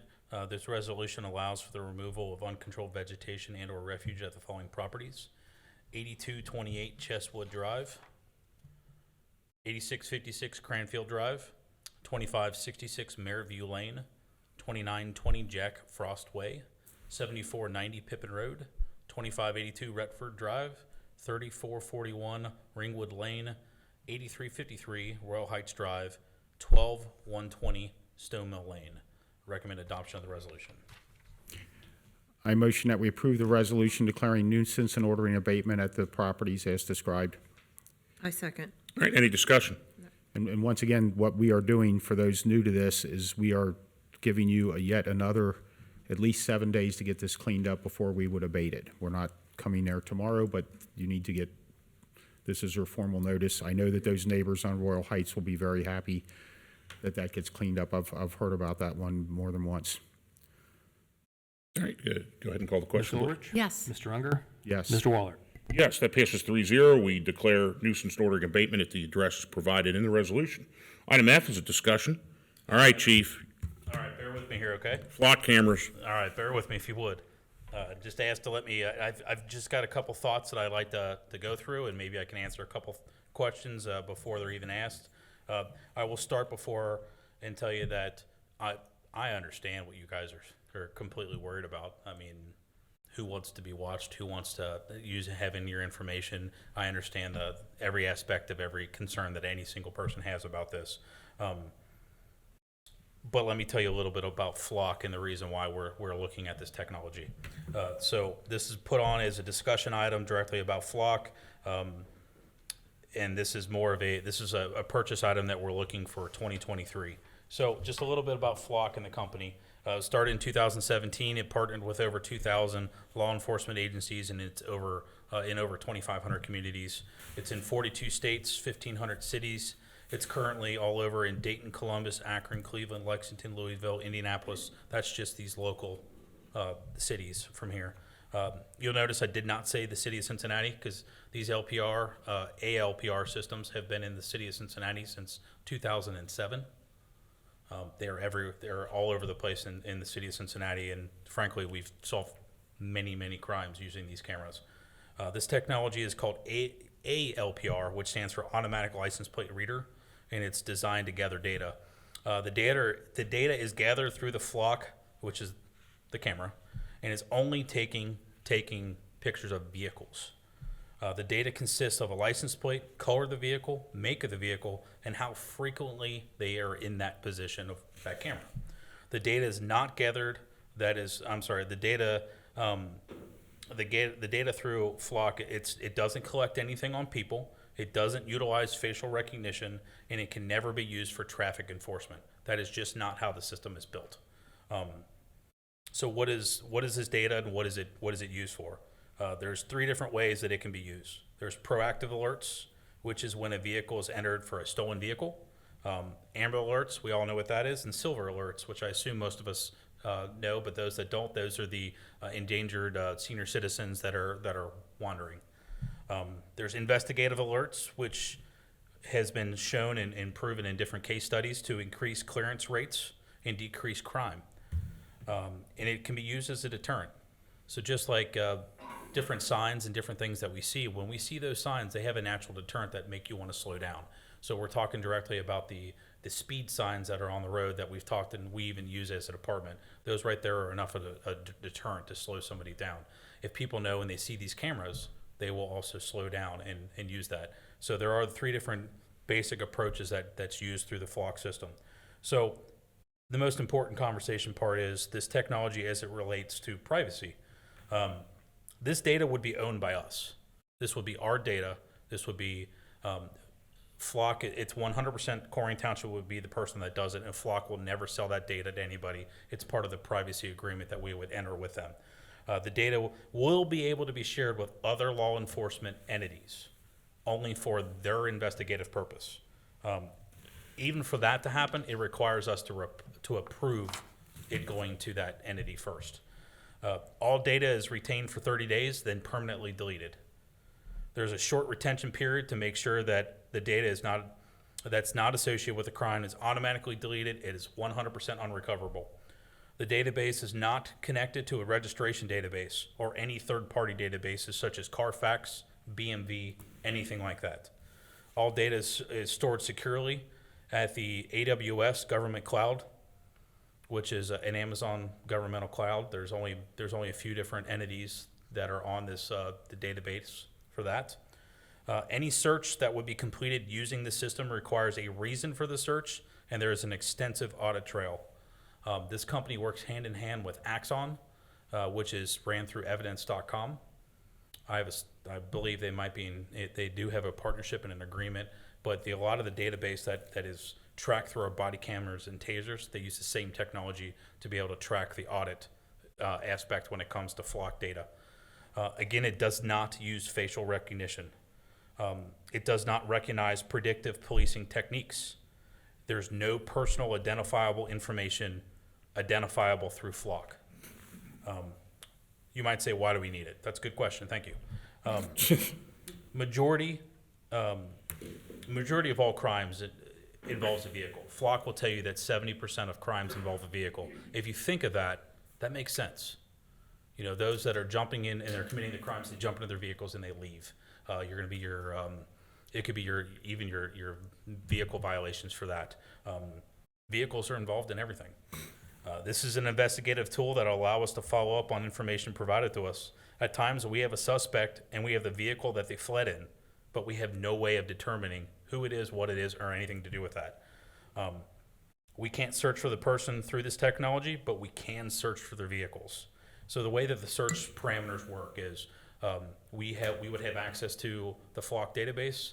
Say the only information we have provided to us is the suspect fled in a black sedan. We are actually able to search black sedan, and we can put a time frame of when that occurred, and we get just returns of vehicles. It will take, if it has a license plate, if it doesn't have a license plate, it takes temporary tags. It'll take all these different things. If we wanted to be very specific and say black, Ford Fusion, it'll find that. Black Ford Fusion with a bumper sticker, it'll see that. It doesn't take any picture of the person involved, but what that allows us to do is to use that investigative tool of finding that license plate and query that information and start that conversation with the registered owner of that vehicle and start to be able to work that thread from there. We haven't had this as an ability and something for us to work and go for ever in the history as a department. We know we're missing criminal activity occurring throughout the township. This technology is a force multiplier when it comes to investigative tools. These stationary cameras alert us every time a vehicle passes that stationary camera and it has one of these identifiable things of a stolen vehicle. I guarantee there's a stolen car on Colerain Avenue, somewhere on Colerain Avenue right now. We're missing it. This helps us find this type of stuff. So in conclusion, we've had license plate readers as a department since 2010. There's 2 of them out there right now on the cars. The difference between this is those are on the cars. These are stationary. So instead of them only going out when the cars go out and having a 25 to 50% uptime, we'll have 100% uptime in where these locations of these cameras are going to be. The cameras that we have, and you say, why do we need to replace them? Well, they're dated. They're 12 years old. They no longer work. They cannot be serviced. We cannot fix them. This is an expense that's frankly, it's each camera is $2,500. We are looking and we want to have a proof of concept of 10 cameras to be able to see if this is something that we want to get into. The one that are on each one of the mobile LPR systems, they're $25,000 per car. So we have two non-functioning $25,000 systems right now that are not helping us whatsoever. So knowing that we had two functioning or not functioning devices, it came time to say, okay, we need to fix this. We need to figure out what the next answer is, and that's going by the wayside. Because once again, you have 100% uptime versus 25 to 50% of the time that the car is actually going out. These type of cameras are all over the greater Cincinnati area. Right now, Flock has agreements with Forest Park, Mount Healthy, Harrison. They're working with Green Township. As they started a little bit over on the east side. I just came from Hamilton Township today, saw one of the cameras sitting there, and they are all throughout the entire area, throughout this entire tri-state and throughout this entire Midwest, and even going further than that. Since you were at those places, if you put that Black Ford Fusion, since we're so close to so many other townships that have it. If I have your license plate, the easiest way, if I was able to type in a license plate, it would be able to show you every time that it's been hit at any one of those locations. So if they're coming from Forest Park and coming to Colerain Township, the system that Forest Park will alert us also. Yeah, so a lot of the problems and a lot of the things were, and this isn't, I'm not going to tell you that this is 100% what's happening, but a lot of the things that are happening is the criminals are coming from Columbus. And they're coming down to this area, into the greater Cincinnati area, and they're committing quite a few different crimes. They're using the stolen Kias, the stolen Hyundais, and they're breaking into convenience stores, gas stations. That's 100% a trend that is being found. I was just in a course about a month and a half ago with the chief of police from Columbus, who was telling me all about the exact things. And there's even a name for this gang, Kia Boys. So they literally drive from there to various parts of the state. This type of technology will allow us to be able to work up 75, work up 71, work up whatever interstate that these individuals are driving on, and be able to track them back and have this investigative tool that we would not have. I just have a few more points if I could sneak through here. So again, these cameras are all throughout the greater Cincinnati area. The number one camera, or in this area, and one of the number one cameras, top 10 camera throughout the entire country, is actually on Hamilton Avenue, and it's in Mount Healthy. These LPR systems, again, have been in Cincinnati area since 2007. They're on Beekman, they're on Hawaiian Terrace, they're in numerous places throughout the greater Cincinnati areas, and it has been specifically been used to solve multiple crimes up to and including homicides. The overall goal is to impact crime through technology. Technology is coming. Technology is a part of the future. While this product has a tremendous potential and has had a lot of luck in other communities, my goal is to show a proof of concept first. Flock recommends that to be able to lock down our community, 72 cameras. I don't find that to be realistic. I think that's a little too much of a lift. I want to start with 10 and to be able to see if this is something that we want to commit to. I'm 100% with every one of you and have concerns about what this could be, but I'm telling you, everything that I've looked into in the conversations that I had, I'm not seeing is the privacy concerns are not there for me. If this is something that would make anyone feel comfortable, I know I can have Flock come and have a conversation and be able to lead another presentation for each one of you. Hopefully I can answer some questions. So I'll do my best. When you require, you said that you could share data with other agencies, requires approval from the department sharing or the department shared? It would require, it's our data, it would require us to share and approve that there's a request. So the city of Cincinnati is doing an investigation. They believe that this data was used here in Colerain. They would have to ask, hey, can we use your data to be able to have this happen? And we'd have to approve it. I mean, there's no doubt that this system will make it easier to catch criminals, but I think that what's lacking in that sharing of data is really a check and balance. It's one executive branch speaking to another executive branch. There's not a judicial branch chiming in and saying, hey, yay or no. So, for example, in this country before Mapp versus Ohio, police didn't get search warrants because they didn't get a double check on it. And then the Mapp versus Ohio case occurred in the 60s, where they were looking for somebody that blew up actually Don King's house in Cleveland, ironically, and they hit Dolores Mapp's house because they thought that the bomber was hiding out there, and they just went for a fishing expedition and found pornography in her bedroom drawer, and arrested her for it, and she received a sentence. That's what brought us back to the use of search warrants for the first time, because that Bill of Rights then became incorporated to the states. A lot of people don't realize the Bill of Rights, the first 10 amendments applied at the time to the federal government. Amendment by amendment was applied to the state governments and local governments as a result of that. My issue is there's not a judiciary check on this. And it's not that, Mr. Verhoff said, I trust you guys. Well, it's not that I don't trust, I'll use the Pawn Stars theme. It's not that I don't trust you, I don't trust anyone. The other issue I have is with Amazon having the data. That's just, I don't know. I guess I'm concerned, to put it bluntly, nobody has any damn business where I'm at in my car. And I know that's, but that's a privacy right that I enjoy, and we've seen at times when, and not this government agency, but particular government agencies use that data in a way that violates our rights. And our entire system is, we'd rather have 1,000 guilty men go free than one innocent go to jail. That's why we have so many appeals and protections of those civil liberties. So I know we're meeting next week, and we can have that discussion one-on-one. And I'm always willing to discuss. But this, not only do I not like this, but it scares me, and I think that would be the best. And I tend to be very strict kind of civil liberties on this stuff, because once you lose that liberty, it never comes back. And that's important, I think, to note. But again, I will approach it with an open mind, and I appreciate your presentation. The difference of having it in two cars versus stationary cameras, they're still the location devices. I mean, they're still going to, if they're behind you or on Colerain, they're going to know where you're at. Well, yeah, but so you're still being tracked one way or another. But other agencies can't request that from the car, can they? Yes.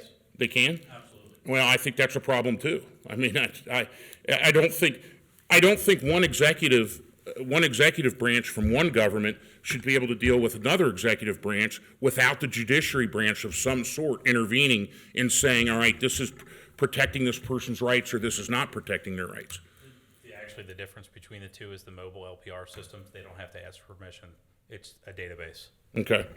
You query and you look for a license plate, and every one of these, every time your license plate went across one of the, it's called Vigilant is the other program. Okay, I've heard of that. Anytime that you go past the Vigilant system, it could be queried, and you're going to see every single time and every single date that it's went through.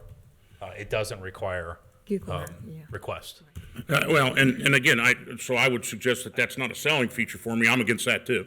To be honest with you, and I appreciate this conversation. This is not.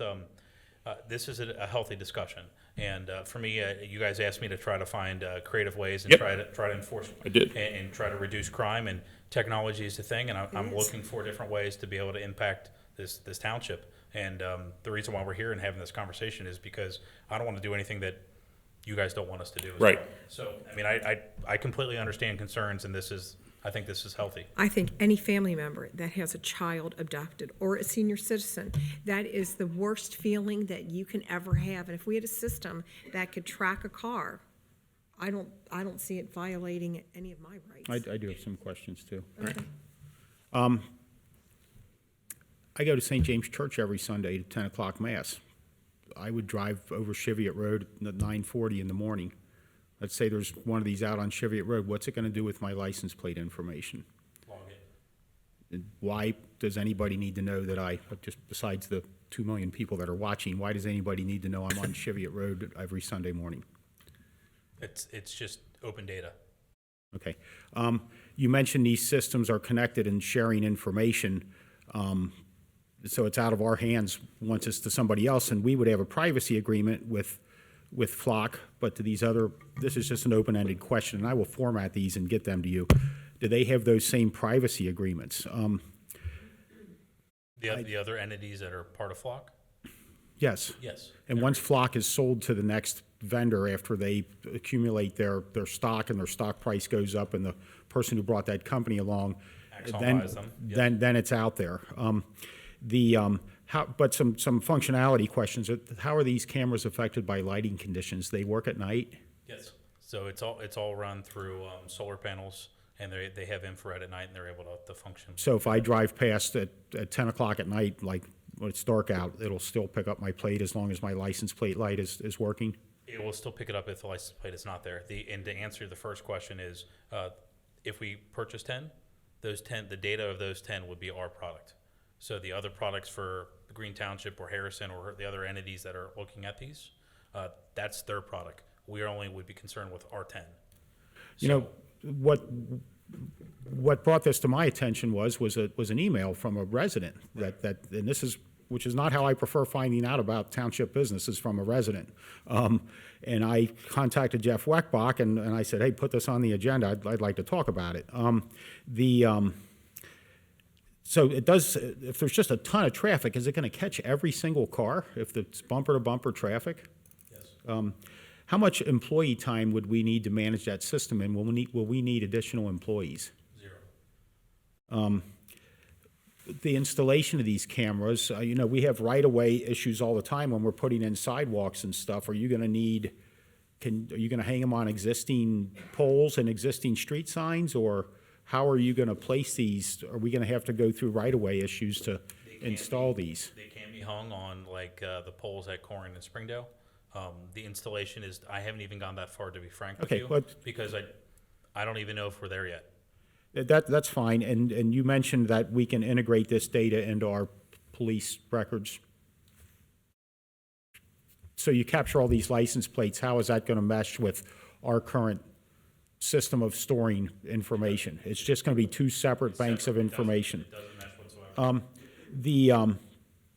Does our board have a policy governing these cameras? I don't think we do. We would develop a policy. So is there existing for our lost license plate readers that we have right now? Is that what you're asking? Well, that We would need to and for develop these, we would need to develop see, and a I don't have any problem with manned license plate readers, and you're driving down the road and you're looking for somebody and you're out on the hunt looking for a particular person. It's the unmanned stationary ones that are recording me going to church.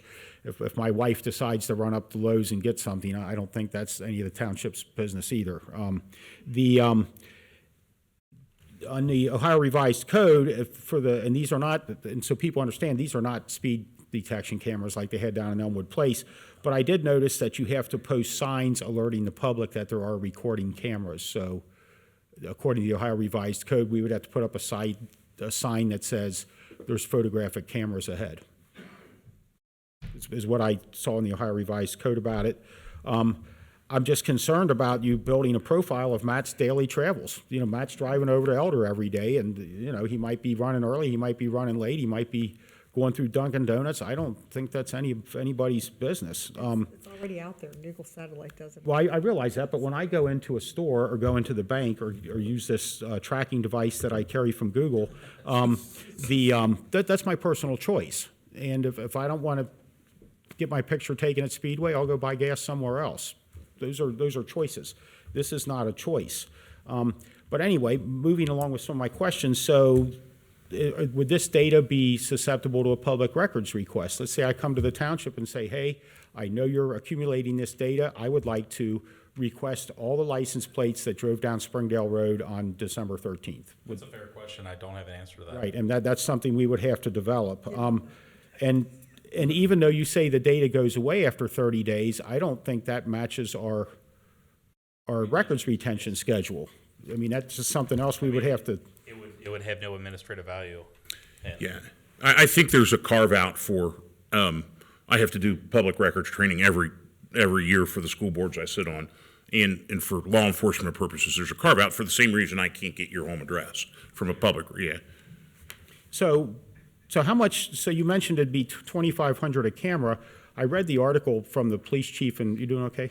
Yeah, my back's hurting tonight pretty bad. Well, good, well, good. Associate that with buying the cameras when you make that decision. So you mentioned the cameras are $2,500 apiece. I read the article that Channel 9 put out about Westchester, and Chief Herzog says that there's a $86,000 a year cost with those cameras. That means he's buying 2,500, that's per camera. So he's So I mean, buying- is that, so once we pay the $2,500, there's no other maintenance? It's a recurring cost. Are we leasing them? I'm sorry. So if I pay $2,500 for a camera, what's my next cost on that camera? The following year, another $2,500. Okay. It's a recurring 2,500. Okay, and, A big part of that is the data and the transfer of the data. right. And some of these you've answered, so I'm just going down my list here. How do you weed out incorrect information out of them? Like, you drove by, you called me and said, Dan, I know you drove down Cheviot Road. And I go, there's no way, I was on vacation that week, and I was in the car that you said drove down Cheviot Road. So is there a way to weed out that data? That's just another question I had. I mean, from my understanding Right. is it doesn't take incorrect photos. So let's say you're looking for a stolen car, and then my car drives by, which is me on my way up here. Why would you want to retain my data when you're not looking for me? That's an open-ended question too. And you already discussed or forwarded to other law enforcement agencies, and you would provide that list to us before we approved it. And we would have to approve any agency you would forward it to. So let me ask you this. What would trigger an alert to you? Would it be outstanding traffic tickets? No. Would it be outstanding warrants, federal or state warrants, or? The primary things that we would be looking at would be the stolen vehicles, the Amber Alerts, the current systems that we have. We do get stolen vehicles. We'll get the same things, Amber Alerts, civil alerts, and we will get like felony warrants and traffic warrants and things like that on the mobile. And that's where it's at now, and I don't look at this as a slippery slope. I look at it as more of a cliff, because that's what we would be doing. So eventually, if something else came up, like unpaid, unpaid, I don't want to use the word deadbeat dad, because there can be deadbeat moms too. If somebody was behind on their child support, eventually you could trigger it, so it would trigger that also. That's not what this intention is, but I understand Right. that. I mean, we could go down that road. Would it pick up an expired license plate? So if my plate's expired, it wouldn't go, hey, that, It's not, it's not connected it's not to the keyed for that BMV. right now? Okay. It's not used for traffic enforcement. So we do have occasionally out-of-state plates. Kentucky, Indiana, what would it do with a plate that wasn't part of the system? Nothing? It would take a picture of it and it will be queryable. And then once in a while, we have our good friends from the north that are driving through to Florida, so out of, a Canadian plate or something, what would it do with that? Take a picture and make it queryable. And then commercial plates that are mounted 5 feet off the ground rather than bumper level. Same thing. It can read it on the lower bumper, it can read it in the window. And you said the only thing that's recorded is license plate and color of vehicle. It wouldn't catch the number of passengers or anything? No. And it errantly might, because if two cars are going past each other, and I've seen those flocks of, those banks of cameras, likely it is going to catch people in the car, just because I'm taking a picture of your plate, but I happen to catch that man over there going by in his car also. So there probably is going to be human images recorded in these pictures, just because of the number of cars going by. So we talked about the cost of them, the cost of maintenance, and then would we be funding this with our own money, or are you looking for a grant for this, or? I don't believe there's a grant that's available for this right now. And what if we get into it and you want to terminate early? I haven't even That's began just, to and I'll format these, it's just, I got very, Jeff probably told you Thursday, hey, watch out for Unger, he's coming with some questions. No, I mean, like I said, I completely understand, and this is. And your goals are just to pick up what you said, stolen cars and that type of thing. How are you, if the stolen car goes by and you just got a ping and it's heading down, it went past the camera at Colerain and Galbraith? So what are you going to do with that? We would receive the alert, and hopefully would have a unit in the area. And you'd say, hey, that car was just spotted a minute ago, or? Yep. So It's at some point, you'll be able to tell us how long it takes for that message to get from the car to the department. From my understanding, it's almost instantaneous. Is it? And what about if we place these cameras somewhere, and I don't see that here in Colerain, and we talk about the discriminatory effects of where these cameras would be, and that would rise up as an issue. Hey, you're pulling over so many different groups, and there's a lot more people in this group than that group. Why did you choose to put it at Springdale and Gaines versus, Colerain and Galbraith versus, Colerain and Mount Airy, down at where the Green Township is? I mean, There's typically a correlation between traffic volume and crime. So the So you would intention put to 'em begin along- with would be to put it in high traffic. that would be your volume. metric, is high traffic areas. Colerain Avenue would be the main. And you'd be able to explain it that way, that's why it's there, even if somebody came at us and said, hey, you're pulling over too many of one group and not another, and it's discriminate. I think we had a citizen say, why did we have the vaccination clinic here? Those were the good old days. Why didn't you have it over here? If you remember that citizen that spoke up with that. I haven't thought about her in a while. It's Matt's friend. Yeah, so there's a lot of questions, and I will format these and get them to you, but my biggest concern is the privacy effect, and frankly, I have no interest in having anybody know where I'm traveling at and having that data recorded. And like I said, if I go into Meijer or Kroger or Speedway and get my picture taken, that's my decision. I want to be able to travel freely around the township without knowing somebody's following me. I'll be honest with you, Board.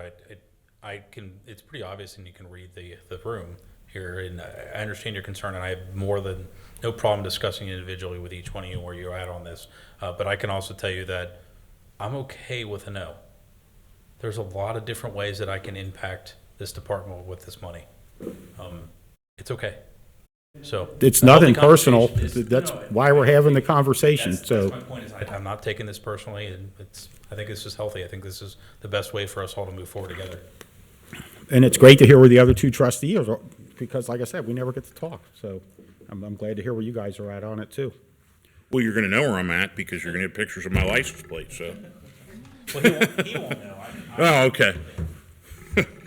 Thank you, Chief. Sorry for the, Public information request. Yeah. Where's Matt been? sorry for the Portuguese Inquisition here. I just taught that today, so I'll throw that out I there. love the I love Portuguese. challenges. Thank you. Thank you so much. And I'll get these to you, Ed. You might want to put them in a zip file because it looks kind of lengthy there. Well, I'm just kidding. got me doing my homework. And There you that's go. what I I'm here appreciate for, that. is to do my homework, so. All right, okay. We're at Public Services. Motion to authorize the release of bids for the 2023 Road Improvement Program. She's not even afraid to Yes. walk up here. Assistant Administrator Mays will be presenting the next three items. Okay?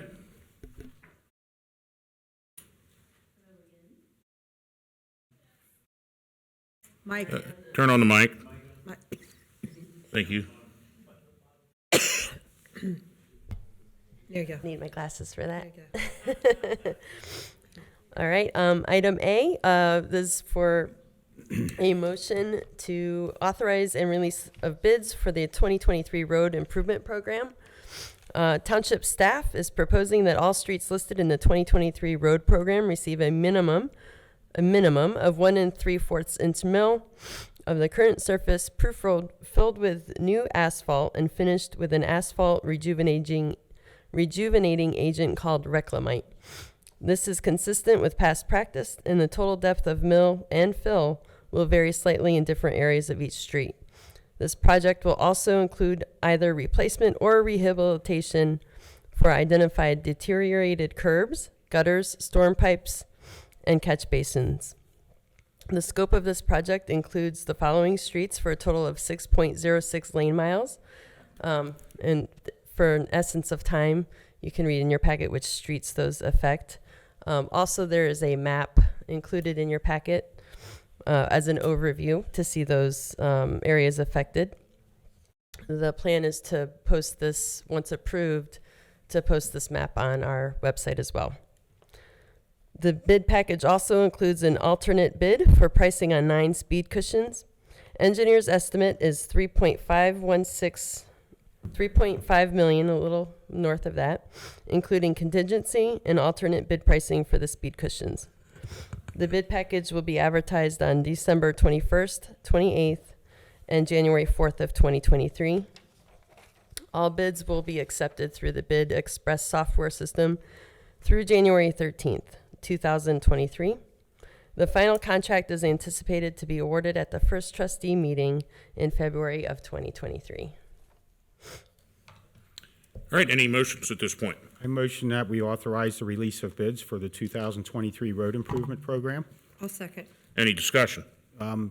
This will be our most robust program with our own local funding. Normally, well, no, we've had other years where we had some state skip grants in that, such as Burnside and the Jackie subdivisions, but our typical amount is 1.9 million, and this year it's 3.9 million, and I appreciate the concurrence of my fellow trustees to increase our expenditures on roads by $2 million additional this year, which is, we're able to use some of the ARPA money to enhance the program and try to get a year ahead on our road maintenance. And I'm very much appreciative of the whole team that got this together over the last month and picked out the streets, which we have no influence on for those watching that wish their street was going to be done.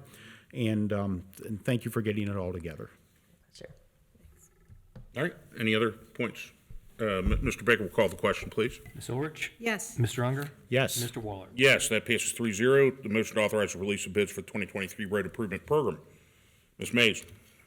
The second item is a motion authorizing Township Administrator to execute agreement with Choice One Engineers for engineering services for Springdale Road sidewalks for $132,300.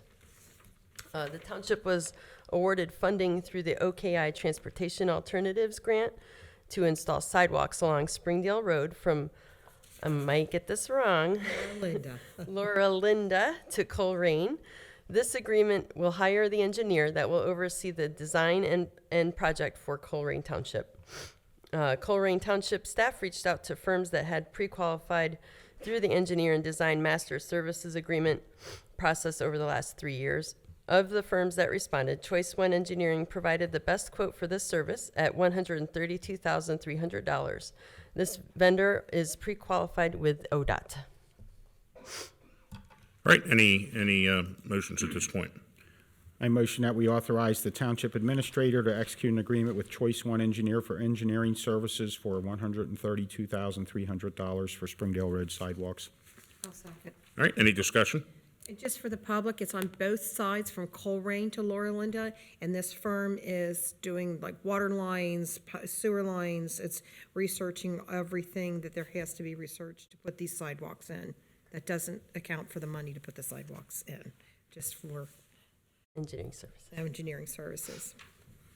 All right, any other points? Mr. Baker?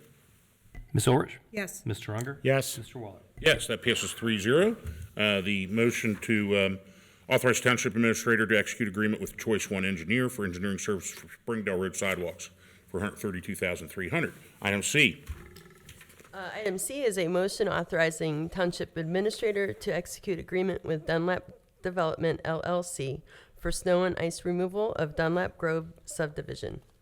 The developer of the Abbeytown subdivision has requested that the township remove snow and ice on the unaccepted streets for the subdivision that they're currently constructing. The attached contract would compensate the township at a rate of 10 cents per lineal foot for a total of 919 linear feet. Snow removal for each snow event will include this 919 lineal feet. In prior years, the township would execute similar contracts for subdivisions that were under construction. All right, any motions?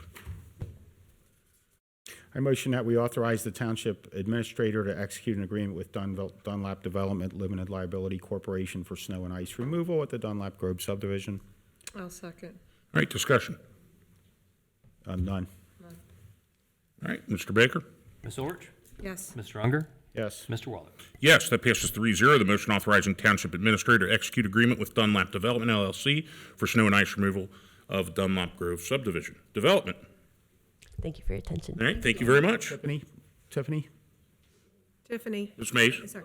So Jeff Weckbach was supposed to be here this evening, and we have I don't think we can take action on this unless we amend the agenda. I believe there's an opening on the OKI board that we have a seat for. Did he discuss that with you? Yes, yes, sir, he did. And I believe he recommended my name to be Okay. filling in that seat. Great. Yeah, figure on doing that, because we need to be represented on that board because that's where we get some of these grants from. Absolutely. Yep. So thank you for volunteering. It's my pleasure. I think you should do that strongly. You were volunteered. I raised my hand, yes. Voluntold, I like that. No, You weren't there when we were looking for volunteers, so you volunteered, These so. are things I like to do, so it's my pleasure. Okay, yeah, and I didn't know if the other board members, No, Jeff, I didn't get to talk to you about that. okay, that's why I brought that up. So good, there's a lot to learn down at those meetings. Maybe you went to them in your former life. No, I've not. Just in, not OKI, but more OPWC with the Right. clean. I think it's critical that we're represented there, so thank you for accepting the challenge. Honestly, it's my pleasure. And please go home and get some vitamin C because you're catching the cold that Mr. Weckbach had. Well, no, I want you to be, yeah. I don't want you to be sick. Yeah. All right, the development. Yes, Mr. President. With this next item, this is referring back to the public hearing that was held earlier for the potential demolition of 4519 Pool Road. Mr. Solomon has some context that he'd like to add to the discussion. Okay. I just want to make sure the board is aware that pursuant to Ohio Revised Code 505.86C3, after the public hearing, the statute says that the board shall make an order deciding the matter not later than 30 days after the hearing. And the order may dismiss the matter or direct the removal, repair, or securance of the building or other structure. And at any time, party in interest to request the hearing who may consent to an order as well. I just wanted to make sure the board was aware of that. So the next meeting is that within the 30-day window? I don't believe it is. If January 10th would be. January 10th? Okay, Okay. I guess it would be. It would be. Okay. So what would we do? Make a I looked at the plans. They do have plans dated December 2nd. It seems like they have it going on and they've applied for a building permit, I guess, and they have a septic tank design, I guess. I'm just making sure that a decision needs to be made within the 30 days from today. I mean, so what would, I'm not willing to put a demolition order if they've got. no, but I mean, do we need to have a motion to recommend that we extend? No, it's just discussion and potential action. I think that this could be back on the agenda at the January 10th meeting, under discussion and potential action again. Yeah, I think it can be definitely continue. Just an order needs to be put on based on the hearing that occurred today. Yeah, and then by January 10th, then we need to have an order or dismiss. Now, could that be followed up by another hearing in a new order, I guess? Well, and yeah, I think so. And then also, you can also, like I said, consent to an order. The parties can consent to an order. Obviously, it sounds like they've got a plan in place. If that plan's acceptable to Mr. Miller and the trustees, then obviously a So consent order would could we come go in ahead and schedule another public hearing for it on January 10th? The public hearing has happened Done. today. It's over. So because it's over, it needs to have an order by the 30 10th. days. So I'm satisfied with the information given by Ms. Emmons, Emmons or Emmons? Emmons today that there's movement going forward. I think by January 10th, I know we're in kind of an odd spot with holidays and stuff, but I think that we will have probably more information then. It sounds to me as if that they've got the wheels moving, and as long as we keep the lines of communication open, I'm good with. So put it on the January 10th agenda, and if we decide to order demolition, we could still order demolition that day, or we could decide to dismiss the order for demolition. I agreed, and I probably want to table that consideration of making an order until January 10th. Yeah. So put it on the January 10th. All right, so I'll motion to table discussion and potential action, demolition of 4519 Pool Road until the January 10th meeting. Is that the correct process? And I'll second it. All right, any discussion? Put it on the January 10th, 2023 agenda. All right, Mr. Baker? Ms. Orich? Yes. Mr. Unger? Yes. Mr. Waller? Yes, so that is continued till January 10th, Ms. Simmons, and I just keep in touch with Mr. Miller so that we know what's going on, and I'm happy that there's some progress in that. Thank you.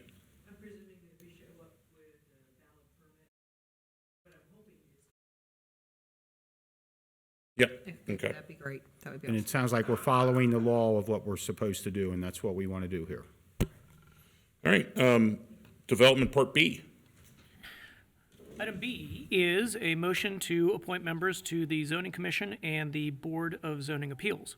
So staff in development put out a request for applications to these two boards and interviewed those who applied.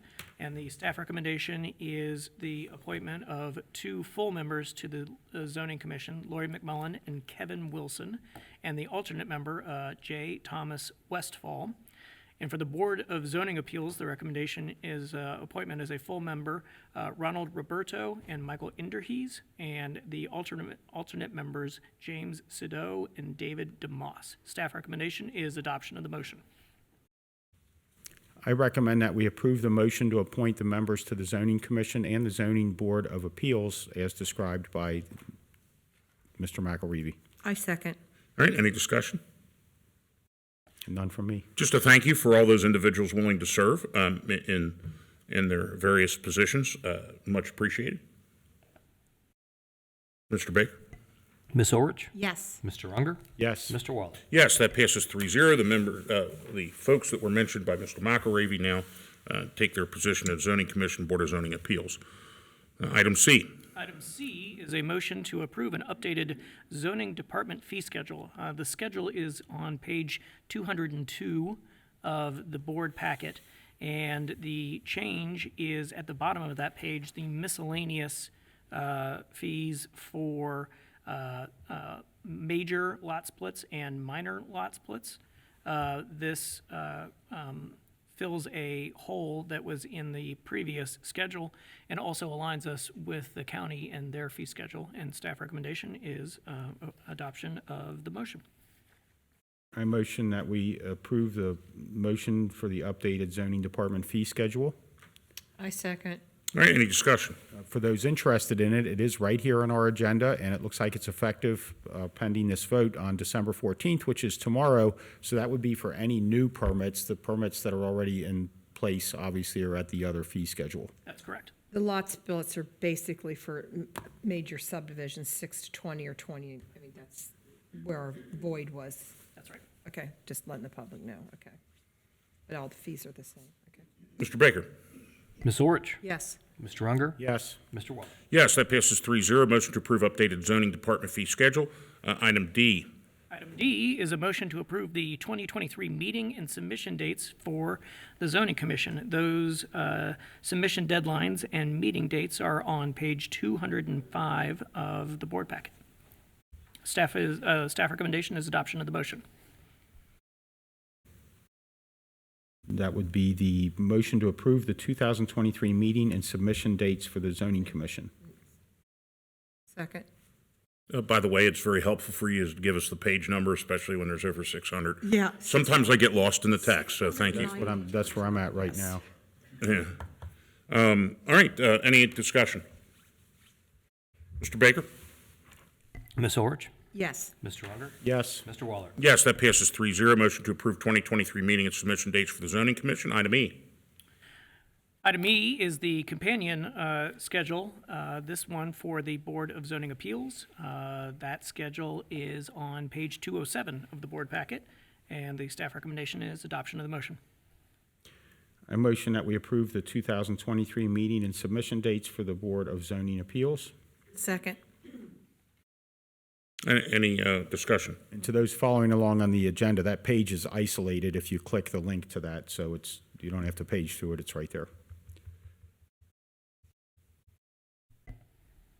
All right. Ms. Orich? Yes. Mr. Unger? Yes. Mr. Waller? Yes, that passes 3-0. The 2023 meeting and submission dates for the Board of Zoning Appeals. Item F. Item F is a motion to set a public hearing for your next regular meeting, January 10th, 2023, for a major amendment to the final development plan for 6401 Colerain Avenue, which is the former Kroger store. Staff recommendation is adoption of the motion. A motion that we set a public hearing on January 10th, 2023 for a major amendment to the final development plan for 6401 Colerain Avenue. Second. Any discussion? That will be at 7 o'clock as it comes up in the agenda that evening. And those who are confused about the Kroger, the Grippo family decided not to go and enter into a contract with Kroger, so it's back on the market for other entities, and we're going to discuss that, correct? That's correct. Okay. All right, Mr. Baker? Ms. Orich? Yes. Mr. Unger? Yes. Mr. Waller? Yes, that passes 3-0. Motion to set a public hearing on January 10th, 2023 for a major amendment to the final development plan for 6401 Colerain Avenue. Thank you. Development Administration. The next item is the first reading on a resolution adopting a gift policy, and Ms. Mays will be presenting this item.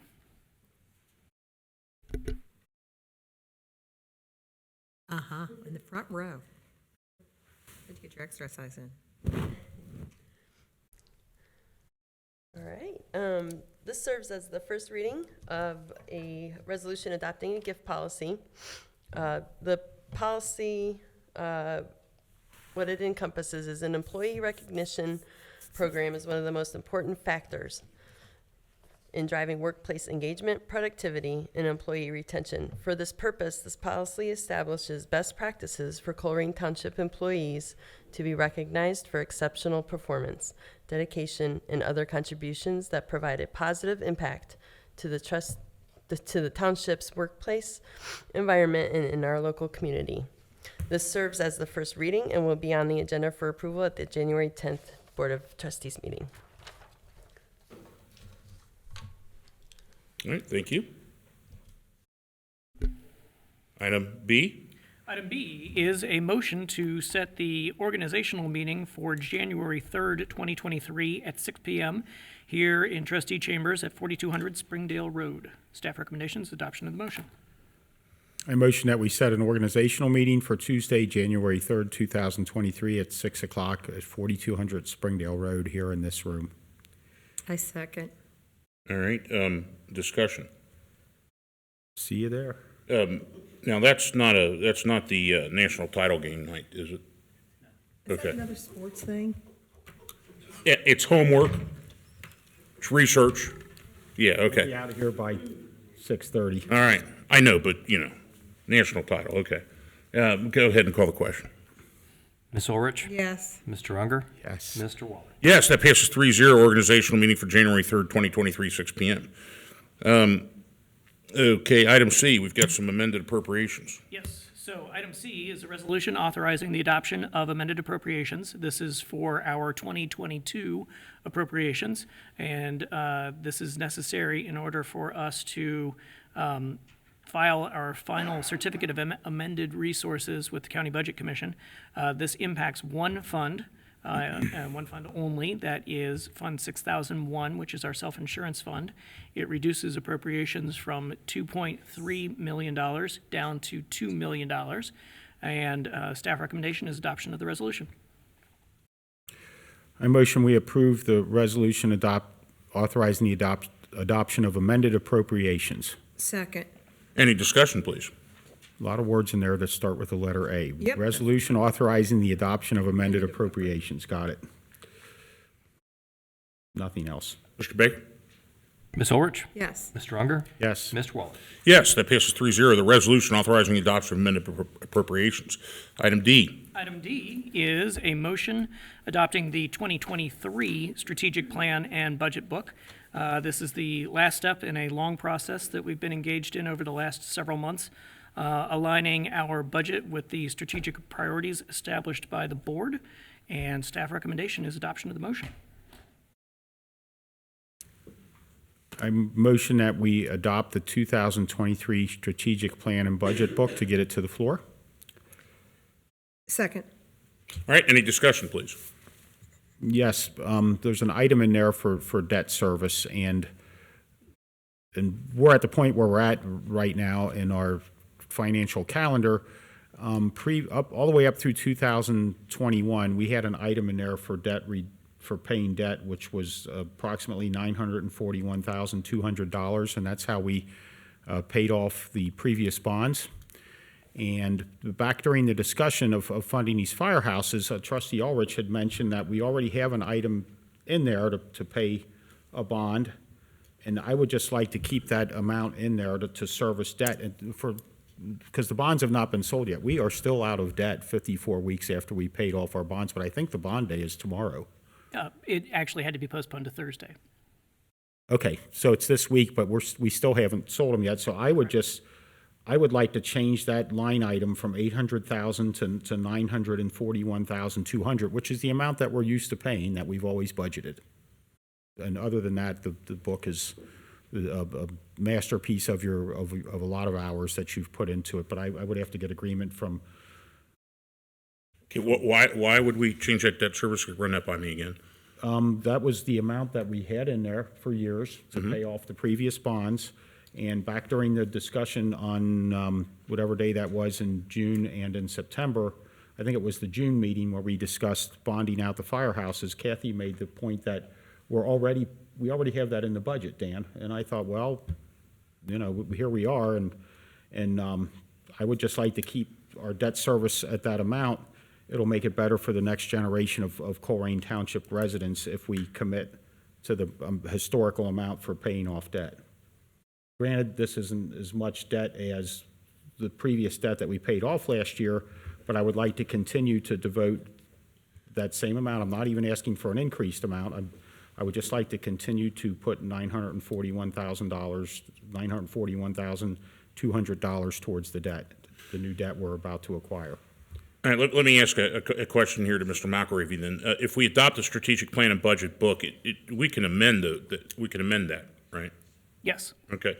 So one thing that I suggested, and I talked to Mr. McElravy and Mr. Weckback about, Ms. Mays, is that that we have this semi-annual, every 6 month kind of debt planning thing. Would that be something you'd be willing to hold tight until then, so that we can have kind of a complete picture? Because I'm wanting to create like a capital fund with money left over from the general fund every year, and for for items so that we can start paying cash for these. Would that be something that would be more appropriate in the full picture? Are you asking me that, or Yeah. Mr. McElravy? I'm asking you that. I will, if when I bring it up, you'll second it, and we'll be able to discuss it at that time? Sure, yeah, sure. I think we have the same goal here. It's just that we're using, let's get on the same road. That'll be fine, as long as when I bring that up, we'll be able to discuss it. Yeah, that's fine, yeah. I'll take you at your word, and that's what Yeah, we'll no, do, and I'll be fine with it. then, absolutely so. fine, because maybe you'll see that there's a different way. Maybe you'll say, hey, let's put it in the capital fund for the next item. If we can get that established. Yeah. Yeah, but I mean, I got you, yeah, yeah. you know where I'm coming from. Yep. And I think we have the same goal with this. we've gone down the road, and there are gonna be firehouses. That's all, yeah. That's, Yeah. all I wanna do is, Right. none of us are gonna be here when those things are paid off way down the road, and I'd just as soon pay them off sooner, so. All right, yeah, I get you. Mr. All right. President, if I may. Yes, sir. So we certainly appreciate the board's interest in looking at ways to make sure that resources are reserved for capital maintenance and paying cash for future capital acquisitions. In terms of the debt issuance that is set to go on Thursday, all of the marketing information is already out to the bond community with the amortization schedule that is part of some of what we're going to be taking up later on in the agenda, and also prior action from this board. And that sets debt service roughly around $770,000 a year over the 30-year term. So it is certainly, there certainly is an opportunity for us to look at ways to make sure that we're growing reserves for future capital needs. But in terms of the bonds that are proposed to go to market on Thursday, that amortization schedule has been established. Okay. So those cannot be paid off early? There is a call provision in the bond documents that will be it will be somewhere between year 7 and year 10, depending on how the pricing goes on Thursday. And that would allow for retirement of the debt sooner than 30 years. Okay, we cannot prepay anything till after 7 years after we're into this, correct? We expect that it'll be somewhere between 7 and 10 years. It Okay. depends on how pricing goes with So the bonds. that's why we can't put the 941, okay. Well, theoretically, we can put the 900, whatever it is that Mr. Unger wants. We could, In our budget. right, we could just chunk some of it in a different fund, and when year 7 or 10 hits, we've got multiple years of that, and, yeah. How many millions of dollars? Right, yeah. Absolutely. Okay, so I'm glad that you made that clear, however, that we couldn't just use that extra whatever. We've got 800 in the Yeah. budget for it, and it Right. sounds like it'll be a little less than that. So if it's 770 and we have 8 in, I would expect that 30 would be the first thing that would go into that fund, rather than finding somewhere else to spend it. Well, that's at the discretion of the board. Right. The way that Okay, the well, I mechanics think, work I with think the- Matt agrees with. Yeah, me the board wants to buy a police car or something, whether the board wants to use the money to pay Buy things. clock cameras. Yeah, no, No. yeah, Oh, you two get over it. Nobody cares. I'm not gonna get over it. yeah, flock cameras following me to Dunkin' Donuts every day or something. Google does it anyway. All right, okay, that point's well taken. Thank you for making that distinction, because Thank you for offering to have a future discussion on it. yep, absolutely. And Jeff, you and your team have done a fantastic job getting this budget together. I know it's been a lot of work and working with this one too. Well, thank you. It's very much a team effort, and there's a lot of hands involved, in particular our department heads who do a lot of the heavy lifting with the planning and aligning the dollars with those plans. Yeah, and I appreciate it too, even though I'm like brutally pushing back on every nickel here. You know, I think it's an important undergoing and undertaking, and I appreciate it. You guys have done a fantastic job. All right, so is there any other points of discussion then? So you haven't really made a motion yet to, I motion that we adopt the 2023 strategic plan and budget book. as far as the change in the, Well, no, yeah, we're gonna hold off on The that. political side, you've I'll agreed. second. Yeah, yep. All right, so any other discussion? Yes, we're gonna have that future discussion about it, okay? We're gonna have semi-annual, long-term budget plan meetings, and that's gonna be first thing we talk about. Is paying off debt early. Thank you. Yeah. Mr. Baker? Ms. Orich? Yes. Mr. Unger? Yes. Mr. Waller? Yes, 3-0. That passes. The plan and budget book are passed. Sorry, I'm losing focus after 16 hours, but all right. Now's the time to get some. Yeah. It's, item E. Yes, item E is the resolution that authorizes the adoption of temporary appropriations, which is the formal action that needs to be taken in order to implement the 2023 strategic plan and budget book with the Hamilton County Budget Commission. I motion that we approve the resolution authorizing the adoption of temporary appropriations as described. I'll second. All right, any discussion? No. No. All right, we'll call the question. Ms. Orich? Yes. Mr. Unger? Yes. Mr. Waller? Yes. That passes 3-0. Resolution adopting the org chart, job description, and roster, item F. Yes. So this item, as President Waller shared, this item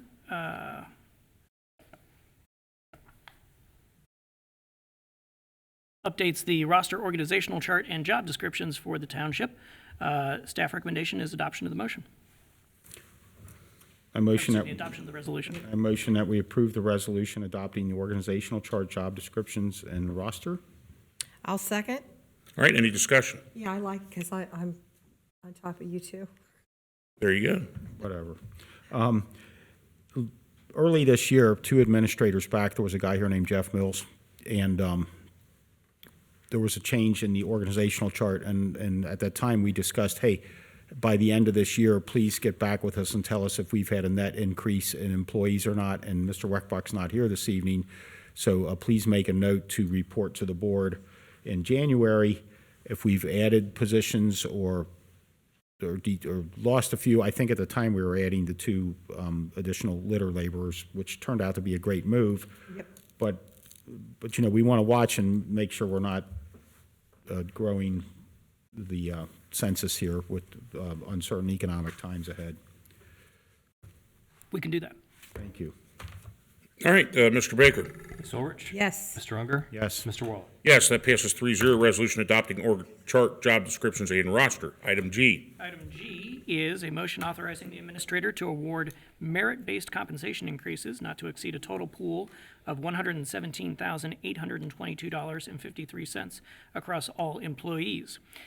This is the motion that establishes our merit pool, which is the mechanism that the township uses to provide raises for employees who are not part of a collective bargaining unit.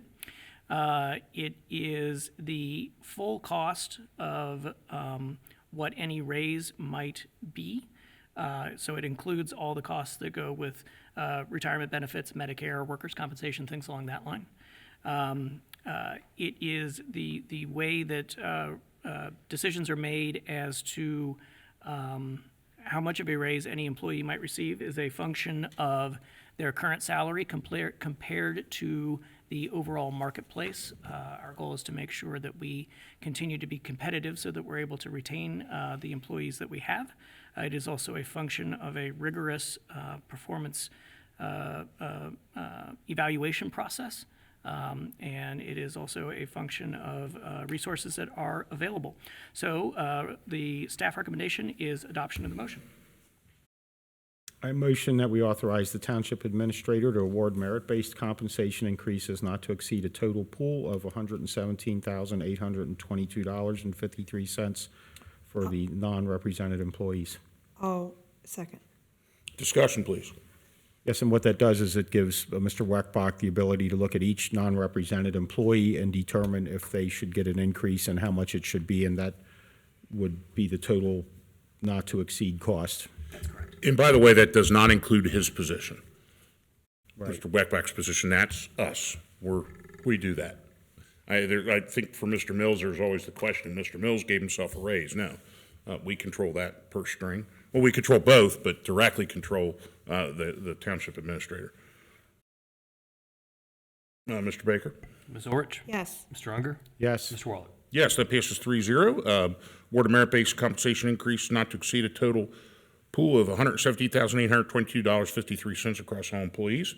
Item H. Item H and item I are memoranda, I guess, of understanding with our 2 FOP bargaining units, and they are going to be presented by Chief Cordy. Good evening. With the board's permission, I'd like to provide the rationale for both items at the same time. H, motion authorizing the township administrator to execute a memorandum of understanding with the Fraternal Order of Police for Golden Unit. Both of these here, as you guys know, and this is not news to any of you, but over the past year, the township has seen higher than usual levels of turnover in the police department for the police officers. The township has operated most of the year down 5 to 10 authorized officer positions. In reviewing local police departments and comparable police department and different agencies' collective bargaining agreements with our peers, it was evident that Colerain Police was significantly behind the curve in compensation. For example, our neighbor, Green Township, pays their police officers nearly $20,000 more than Colerain on day one. This memorandum of understanding corrects several pay issues, establishes new language in the contract for fitness for duty testing, annual medical testing, drug testing, and other changes. The reason why I'm asking if we could do blue and gold at the same time for rationale is blue and gold are directly connected. The sergeant pay is based upon officer pay, so the MOU was also required for that unit as well. Recommend adoption for this motion. H. I motion that we approve to authorize the township administrator to execute a memorandum of understanding with the Fraternal Order of Police Gold Unit. Second. Discussion. Happy to do so. Thank you. Chief, I'm so proud of your leadership in this. You had the foresight to call and say, hey, we got a problem, and have that difficult discussion that Mr. McVeigh talked about, difficult discussions. and you kind of scared me straight here. I was concerned that we weren't going to have police, just because, you know, people out there think 20,000. 20,000 is quite. It's not a lot for some people, but from 60 to 80, it's a lot. And it was striking to see. And you invited me in to the roll calls. I did 3 roll calls and looked the officers in the eye and heard a lot of frustration. And hopefully that worm is turning a little bit now. Ms. Ulrich said, I'm happy to do so. So. How is the camaraderie with the guys and girls? Well, just the steps that we've had in the last 3 months, I mean, it's a different place to be in. Good. Everything, I mean, through the work product it's evident. It's pretty telling. And just to have how many more hires? It's very telling, and that's even before this is public knowledge. So I'm really excited to see what this could look like if this passes, when we're able to tell everyone and start to recruit with this information. Awesome. It's going to be, it's almost scary because I'm not sure we're going to be able to maintain, and poor Jake and Alex are going to be overwhelmed with applications, which is a good thing. And please report back to us how that goes. I will, gladly. And the whole point of this is to get more police with more experience on the roads, because crime stats, as I've now said 1,000 times, crime stats are going up everywhere, and it ain't going to happen here. We're going to stop it. Mr. Baker? Ms. Ulrich? Yes. Mr. Unger? Yes. Mr. Waller? Yes, 3-0, that passes. That's item H. Item I. Motion authorizing the Township Administrator to execute a memorandum of understanding with the Fraternal Order of Police, the Blue Unit. Recommend adoption of this motion. I motion that we authorize the Township Administrator to execute a memorandum of understanding with the Fraternal Order of Police, Blue Unit. Second. Discussion. The same comments as previous. Yep. Mr. Baker? Ms. Ulrich? Yes. Mr. Unger? Yes. Mr. Waller? Yes, that passes 3-0. Congratulations, Chief. Well done. Board, I couldn't ask for anything more. The support is fantastic. This is one of those things that you go home and open that special bottle of bourbon for. So, thank you. Thank you for all your leadership. Yes. It's been incredible. All right. Mr. McElravy? Yes, the next item is a motion authorizing the Township Administrator to execute an agreement with the Ohio Plan for Property and Casualty Insurance in the amount of $304,815. So each December, we need to renew our property and casualty insurance coverage, and the quote that we have through the Ohio Plan for 2022-2023 is a little bit, well, not a little bit, it's about $40,000 higher than what we paid in 2021 and 2022. That is primarily a function of our loss ratio, meaning that the amount of losses that they had to pay on versus compared to the premium that we pay didn't work out that great for them. So that has resulted in an increase in the premium that they are quoting for 2022-2023. Typically, what our broker would do is go out and shop this through multiple vendors, but given where we are with several matters that are in litigation, it wouldn't be prudent to do that this year, but we are engaging them this year to go out to the broader market for 2024. So, with that, the staff recommendation is adoption of the motion. I motion that we authorize the Township Administrator to execute an agreement with the Ohio Plan for Property and Casualty Insurance in the amount of $304,815. I'll second. Discussion, please. Anybody wants to read the package? It's a lot of capital, a lot of equipment that we have to insure. So, just like everything else, prices are going up. Welcome inflation, right? No other comments. Mr. Baker? Ms. Ulrich? Yes. Mr. Unger? Yes. Mr. Waller? Yes, that passes 3-0, authorizing Township Administrator to execute agreement with the Ohio Plan for Property Casualty Insurance, the amount of $304,815. Item K. Yes, sir. Item K is a motion authorizing the Township Administrator to execute bond purchase agreement and related documents in substantially the same form as is in your packet.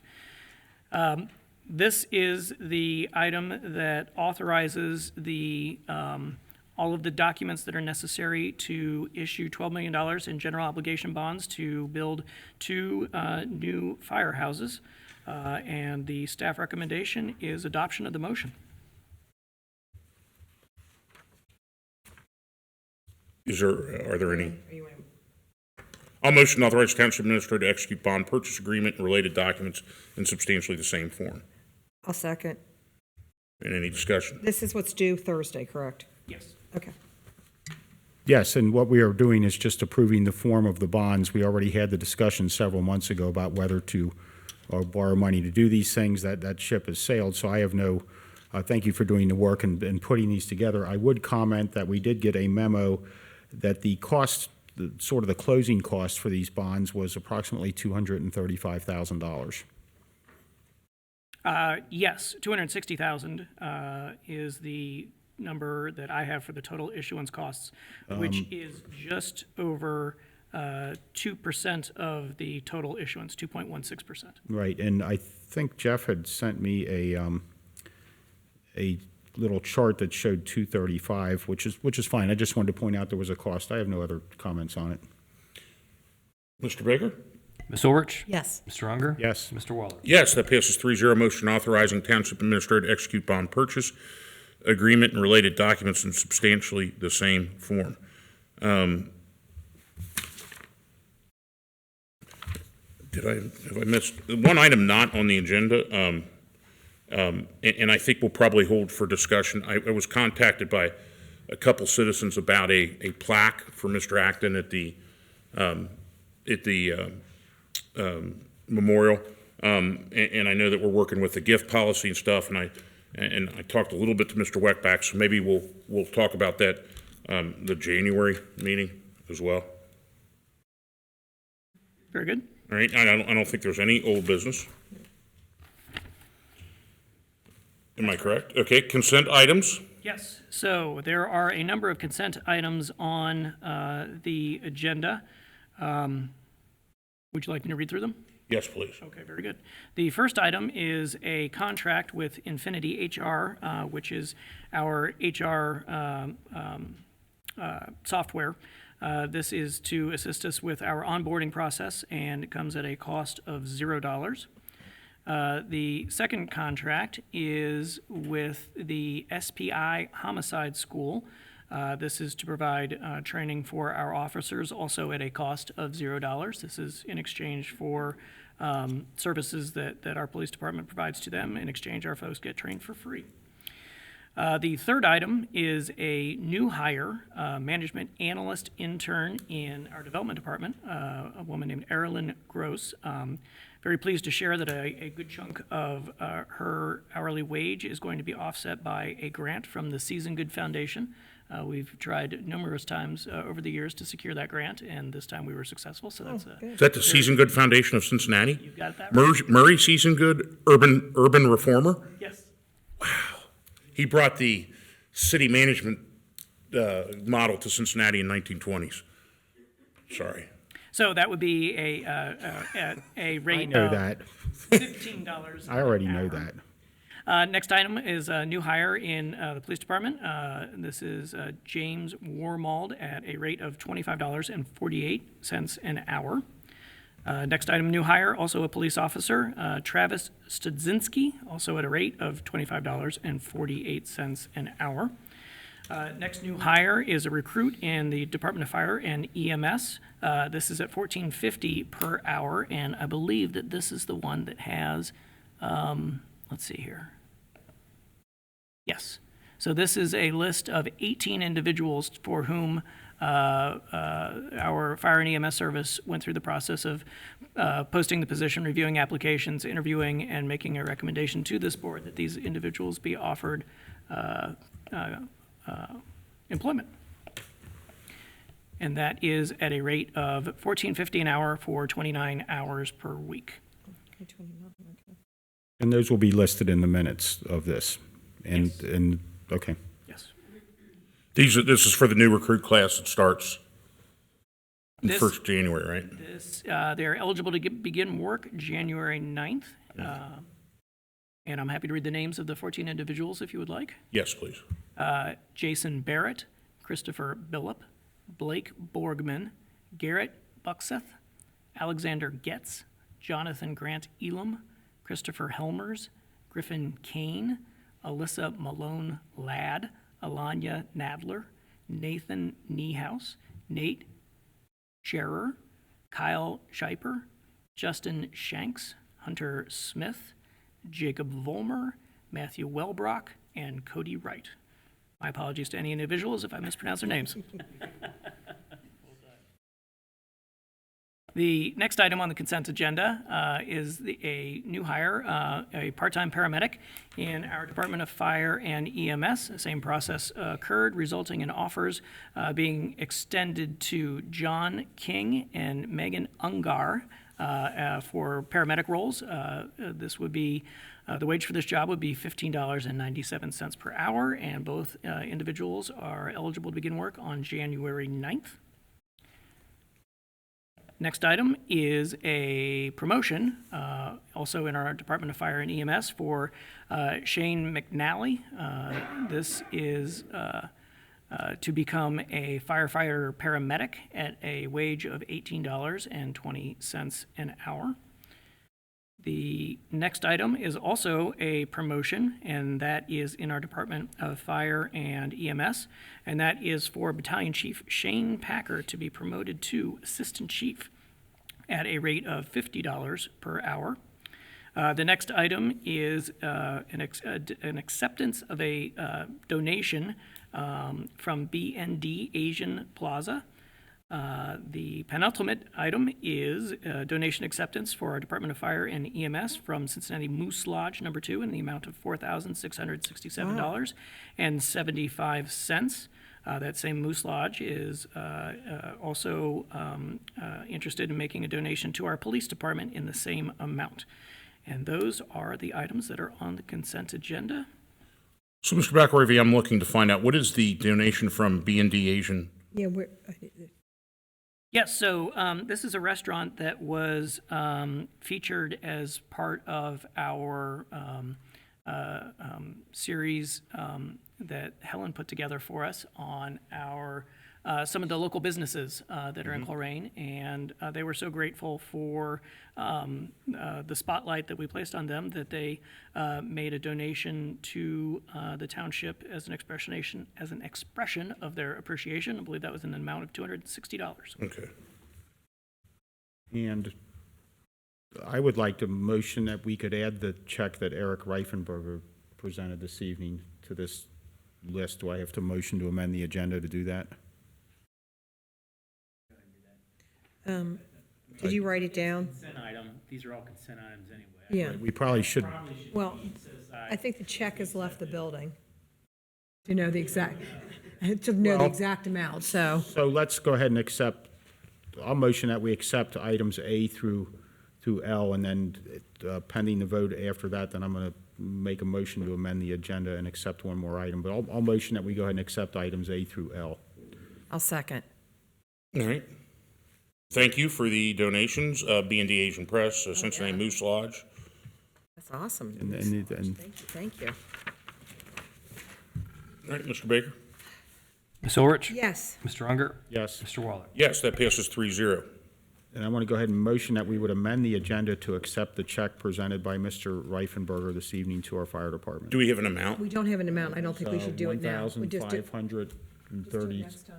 We don't have the amount. Well, he has the amount, 1,500. I think it was 1,000. $95, right? That was $1,595, $1,595. I didn't write it down. What I wrote down is $1,591.45. Okay, I trust you over everybody else. Right. Okay, I motion that we accept the check for, Sure, absolutely. So this was a donation from Eric Reifenberger, Cans to Care, in the amount of $1,591.45. and I motion that we accept that check. I second. Hold on a second. It's, I just looked here. It's $1,597.41. Ooh. Really? Okay. According to Eric's post an hour ago. Okay. $1,597.41. Not to exceed $1,600.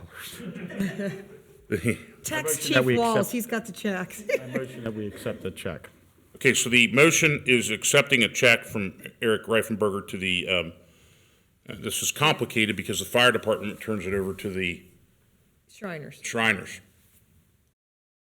So yes, if we were to accept it, then we would need to. They have open a purchase another order. motion to turn it over to the Shriners. Who's it made out to? I don't know. Why don't we, That's why I said just table till next time. We'd be happy to have this as an item on the January. yeah, 10th agenda. why don't we hold till we know, let's not do anything that's gonna screw Well, it. then I'd have to ask you to table that, 'cause I already motioned. Jeff I can didn't write also it down die or hear for lack of anything. a second. Yeah, it didn't have a second. Okay. Yeah, I'm sorry, I'm not trying to avoid it, I just. No, that's yeah. fine. I just don't think want we to, should so do it it till died we for have a lack of a second, Yeah. Jeff. It's written out too. Thanks, Jeff. All right, It did happen. It died for lack of second. okay, now let's, go to, Adjourn. no, okay, fiscal officer report. Sorry. Just a couple things. First, is it okay to let the public know about our Moody's rating, Mr. McElravy? Sure, absolutely. Because a couple things happened this week that I just want to give accolades to the finance department, fiscal department. First of all, the November financials were completed and put online before the mid-December, and the fact that we're getting amounts and financial reports finished in that amount of time is it's the quickest that's been since I've been here, and I can't recall there being a time where monthly financials were posted within 2 weeks. So it's a great testament to Jeff McElravy and definitely to Karen Smith as well. I know she does a lot of work on that. So great job there. And then our Moody's rating was, I believe, a AA2, which quite honestly, without having to explain everything, is about as high as we can possibly get with a township our size. So it's just a couple things that have happened, let alone we're staying caught up completely with public records requests. So it's just it's been a pretty good couple months. So kudos to everybody involved. That's all I have. Thanks, Jeff. Oh, and Merry Christmas. And there's a lot of people out there, and I'll just be quick here, that struggle greatly during this time for various different reasons. So just it doesn't take a whole lot just to be kind. So Merry Christmas to everybody. Nice.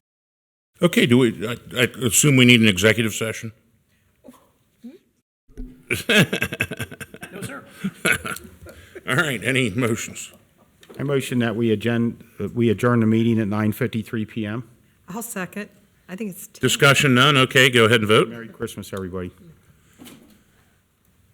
Ms. Ulrich? Yes. Mr. Unger? Yes. Mr. Waller? Yes.